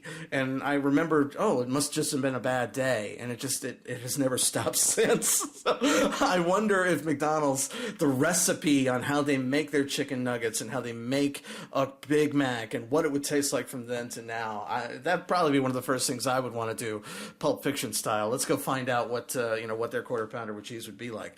And, but that's my own selfish way of looking at the past. But I don't remember him doing that too much in the book, really much at all. But he did stop and not nostalgically talk about how great the root beer was. It was, this tastes different than what I'm used to. And I definitely enjoyed that, but I can see your point. Yeah, and like I said, it wasn't Jake's experience. It was me inferring from Jake's experience that this is sort of what King is alluding to. And that annoys me. I don't think, but I'm going to have to disagree with you. I don't think he does that. I think he goes out of his way to show enough. Here's how it really was, and maybe it wasn't that great. He talks about, how everyone, you could be driving along the street, and just the look of you would be getting passersby now maybe that's still happening today. But, I think that there were enough instances where the time he was out of place and he didn't like it. There were things that he did not like, although generally over and above he loved he loved it and wanted to stay there. Yeah, yeah. And I can see the allure of that because novel, you need him to want to be there. Or Back to the Future style, Marty hated it and couldn't wait to get home. So there is another approach, but yeah, but because Marty was going to get laid and he just couldn't wait to get back to the lake with Jennifer. So Jake's unfaithful wife, on the other hand, is back there with her new beau, and he's in his shitty new house. And it almost reminds me of Luke Skywalker in Star Wars saying, "There's nothing for me here now. Let me just go with you, Obi-Wan." It's like Alice is Obi-Wan. There's nothing for me here now. My life is pretty much fallen apart, and if it wasn't for the teaching gig, I don't know what I'd be doing. So sure, let's go back into the past and kill Hitler. I'm sorry, save Kennedy or whatever. Okay, so can we touch on what we're going to be doing in the next podcast? Now, for anyone who's stuck this far along with us, we obviously are going to be delving more into the book and finishing that off in 4 or 5 episodes. You can skip all of that if you don't care about the book and go directly to the series, the Hulu miniseries, which neither of us, we're both really looking forward to. Yeah, we're talking about this in the dark, so. But before we do that, let us just cover one more aspect of Jake's trip to the past. Sure. The yellow card man. Who the hell is this guy? And what are the broader implications? Now, if you recall, just to refresh people's memory, or for those that maybe haven't read the book, when Jake goes back to the past, Al tells him, when you get there, you're going to see the yellow card man. And he's going to say this, and you're going to say that, and you're going to give him 50 cents. He's going to go off and buy a bottle of hooch, and that's that. And when Jake does go back, the yellow card man does confront him. It's this bum that kind of hangs out by the drying shed of the dye factory where the rabbit hole leads out to in 1958. And he's got this yellow card sticking out of his hat. And he comes up to Jake and he says, "Who are you?" So obviously he's wise to the fact that Jake is an Al. And he's the only thing about the past that doesn't seem to reset. And my impressions when I first saw the yellow card man, again, it tickled the time traveler fan in me, the time traveling writer. All of a sudden, this isn't just him having a jaunt to the past. This yellow card man is a wild card, and it points that there's something bigger going on that might have to do with the time travel aspects and elements of the plot outside of Jake needing to build a life and kill Kennedy. And the fact that King seemed to be giving a nod to the time travel mechanics thrilled me as a reader. I found it mysterious, and I found it intriguing that he changed, the yellow card man changes his pattern for Jake's arrival. And he is quite obviously aware that travelers are emerging from the rabbit hole. I loved that aspect of it. We can discuss in future podcasts where it goes because the yellow card man does come back again. But anyway, in the process of discussing the book, the yellow card man does become a recurring theme. So I'm happy with just giving you my thoughts initially while I was reading it. Skipper, initially when you saw the yellow card man, what was it that you thought? Because it was obviously, in my opinion, pointed to something bigger. The yellow card man always stuck out to me as an open-ended mystery. To me, I didn't give him a ton of thought, but it was enough to go, okay, obviously I'm supposed to... he felt a little bit like a device to me, and not in a bad way. I enjoyed, okay, there's something else here. As opposed to, as I keep harping on other stories that literally have no place to go, but they're one direction, and they're doing a bad job of even making that happen. Here, we're delving into something deeper and richer, and there's more going on here. So I took that for exactly what it is, a nice open-ended mystery. I was curious, and I knew I'd be seeing him again. So that was cool. The first time I read the book, I got to be honest, I didn't terribly care, maybe because I was just get to Kennedy. But once he got away from that, I got more into it. The Yellow Card Man was there. It wasn't a burning mystery to me, but I was curious. And the second time I read the book, I was paying more attention to it, and that paid off in a much more satisfying way. So that was cool. I enjoyed the Yellow Card Man. All right. Awesome. All right. For those of you listening out there, I think we'd really be interested to know how you first reacted to the appearance of the Yellow Card Man. What were your thoughts? What were your speculations on the broader implications of that character? I think it was the one original element, unlike anything that we had seen before in terms of time travel stories. And that's what intrigued me the most about it. I wonder if people had the same feelings. So reach out to us. Let us know. Well, that's one of the cool things about the podcast that I'm obviously really looking forward to. Podcasts obviously give the audience the real opportunity to affect it. There's so many ways that you can get a hold of us. And if you think I'm completely full of shit, or by some miracle, Chris isn't completely full of shit. No, all of my opinions are well-reasoned, thought out, and spoken and talked to death. Well, let's see if the people out there agree. How can they get a hold of us, Chris? Okay. Well, the first thing you need to do is, if you like this podcast, go to iTunes and give us a 5-star review, because good reviews help other people find us. And subscribe. Right? Subscribe. Yes, either through iTunes or Stitcher. And if you want to give us feedback, there are, to quote our good friend Albie, there are many ways that you could reach the 112263 An Event podcast team. You can go to our website at barrenspace.com/112263. That's just 112263 numbers, no spaces, no slashes, no periods. barrenspace.com/112263. You can email us or send us MP3s at 112263podcast@gmail.com. You can go to Facebook, facebook.com/112263podcast. You can go to Twitter and send us tweets at 112263podcast. Or you can Instagram us at instagram.com/112263podcast. Do you notice a theme here? 112263 podcast. If you want to be like Jake Epping back in 1963 and reach us on the blower, you can just pick up the old horn and dial us at 707-847-6682. So that's 707-847-6682. Now, let's go on to some final thoughts. I will just like to wrap up by saying I really thought the story was very strong, very good opening for all the reasons that we've been belaboring for the last 2 hours. But chiefly, the setup of Jake's character, the setup of Harry's character, the fact that this universe operates by concrete rules.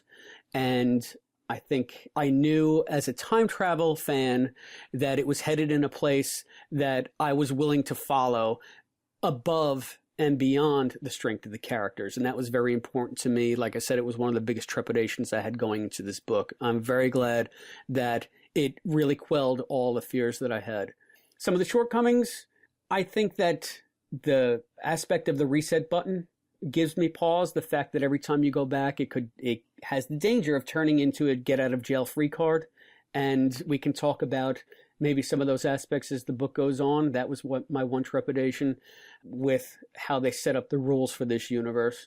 And maybe just the glaring lack of references to other time travel stories or properties, which didn't bother Skipper. I think I've pretty much covered everything in regards to the opening of the book. I'm not just a Stephen King fan or an apologist, as we've said many times, but I do think that it's one of his best. And like his best books, it was easy to get into right from the get-go. But digressing for a second, I want to say, hey, of course, thank you for, if you've made it this far. Yes, thank you. Thank you. But the one thing that I'm most excited about, this isn't, I don't normally do this. I push buttons for a living. And I don't know what Chris is going to come up with, and he doesn't know what I'm going to come up with. We really don't know each other very well. And there's no way to know what we're going to I had no idea we were going to go into great detail about Back to the Future 2 or my hate of pop culture references and stories. I don't know what's coming, and that, of course, to me, makes it exciting every time I sit down to do one of these. I don't know what we're going to talk about. I have some notes, but we went way beyond anything I thought of. And then on top of that, we have some interviews coming. We've already done 4 interviews in the can, and yes. I'm having a fabulous time doing these interviews, talking to some great people. So in regards to the upcoming miniseries, not only do we are at the moment talking in the dark, but we're getting to talk to some people beforehand about what we have coming up. So I'm looking forward to more of the interviews, and really I'm looking forward to the feedback to find out what, if they think I suck and they should replace me. I think that you sell yourself short. I think that we both suck, and they should replace both of us. And I'm just going to concur with the interviews. The most frustrating thing about the interviews is that we haven't seen the series yet, so we're conducting these interviews a lot of times somewhat out of context. But the actresses that I've spoken to have been phenomenal. They've just been great, and I can't wait for you to be able to hear those, because in context or out of context in regards to 11/22/63, they're just interesting people and very engaging. And I think that the talks bring a much greater depth to what we're doing here. So thank you to those that have done it for us already, and for those interviews that we will be getting in the near future. That's another great thing, is this is chugging along pretty well. So we've gotten some really great feedback from people involved with the project and involved with the miniseries.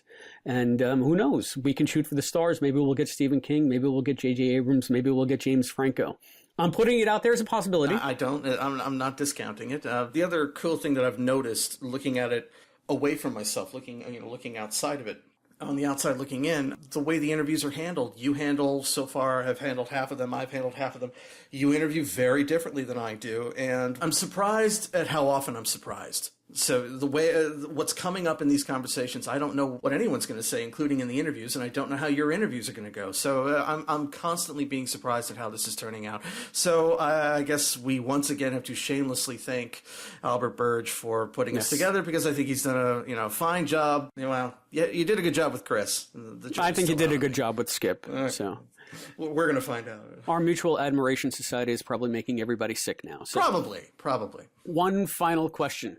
Thoughts about the obdurate past, about the past not wanting to be stopped. Do you think that is alluding to some kind of supernatural intervention / God? Because how does the past have any agency at all? That intrigued me as well, that whole idea.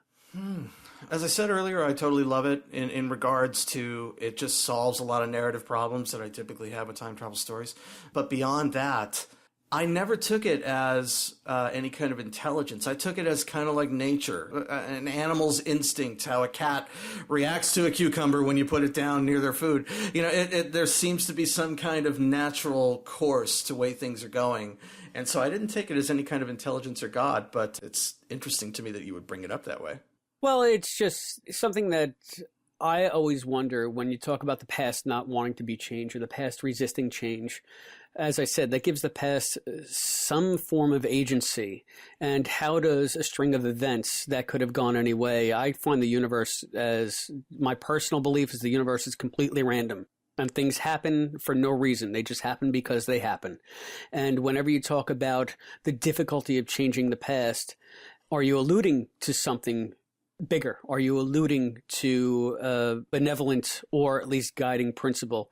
They talked about these things in Quantum Leap a bit, and I think it's an aspect of time travel that does come up legitimately.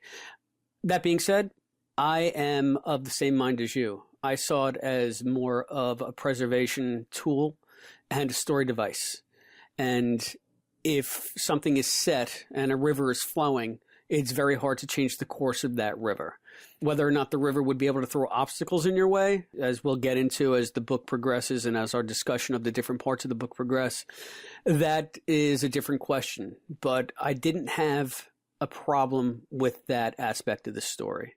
Well, when it comes to first real episodes, I'm pretty happy with how this conversation went. Yeah, me too. Just so everybody knows, this is the first episode. I think we've discussed the Watershed Moment to death. Next stop, Derry. It is going to be Jake's experiences living in the past for a prolonged period of time, his first experience in the city of Derry, which to Stephen King fans means nothing but the brilliant, wonderful return of Pennywise. So, hey, Chris, how could they get a hold of you? They want to know more about you. They want to know more about me. You can get me anything and everything I do at my website, which is DeFlipside.com. That's DeFlipside.com. There you will find the latest radio segments I've done. You will find what I'm reading. You will find links to the Quantum Leap podcast and everything I do there. You will find links to my original fiction, The Seeker, a novella of truth, time travel, genies, invisible men, not invisible men, an invisible man, though. Really an interesting read, I think. So go take a look at that. And you can find my fiction, you can find my radio pieces, and everything else that I'm writing about or thinking about, DeFlipside.com. How about you, Skip? Where can people get you? I am the author of a graphic novel called Bizarre New World, What Would Happen If the Human Race Could Suddenly Fly. And people can go find out more about the book, buy it, read it, love it at bizarrenewworld.com. And my email is there if they have to get a hold of me personally. But I say you should probably get a hold of me through the 112263 podcast if you certainly care about that. And I'm going to give the feedback information one more time. Again, our website is barrenspace.com/112263. You can email us and send us MP3s at 112263podcast@gmail.com. Find us on Facebook at facebook.com/112263podcast. Tweet us at 112263podcast and Instagram us at 112263podcast. You can also leave us a voice message at 707-847-6682. That's 707-847-6682. And please remember, if you like this podcast, if you want Skipper and I to have big egos and happy hearts, go to iTunes, give us a 5-star review. Good reviews will help other people find us. Tell people about us if you've liked this. And subscribe. Subscribe on iTunes. Subscribe on Stitcher. Who knows? Maybe we'll be talking to Stephen King. Who knows? Maybe we'll be talking to J.J. Abrams. The more popular this podcast gets, the more chance we have of making that happen. Chris, thanks for making the first episode as painless as it has been. It's been great. I enjoyed the first episode. Looking forward to the next one. And thanks a lot. Until next time, I'm Skipper Martin. And I'm Christopher DeFilippis. Take care, everybody.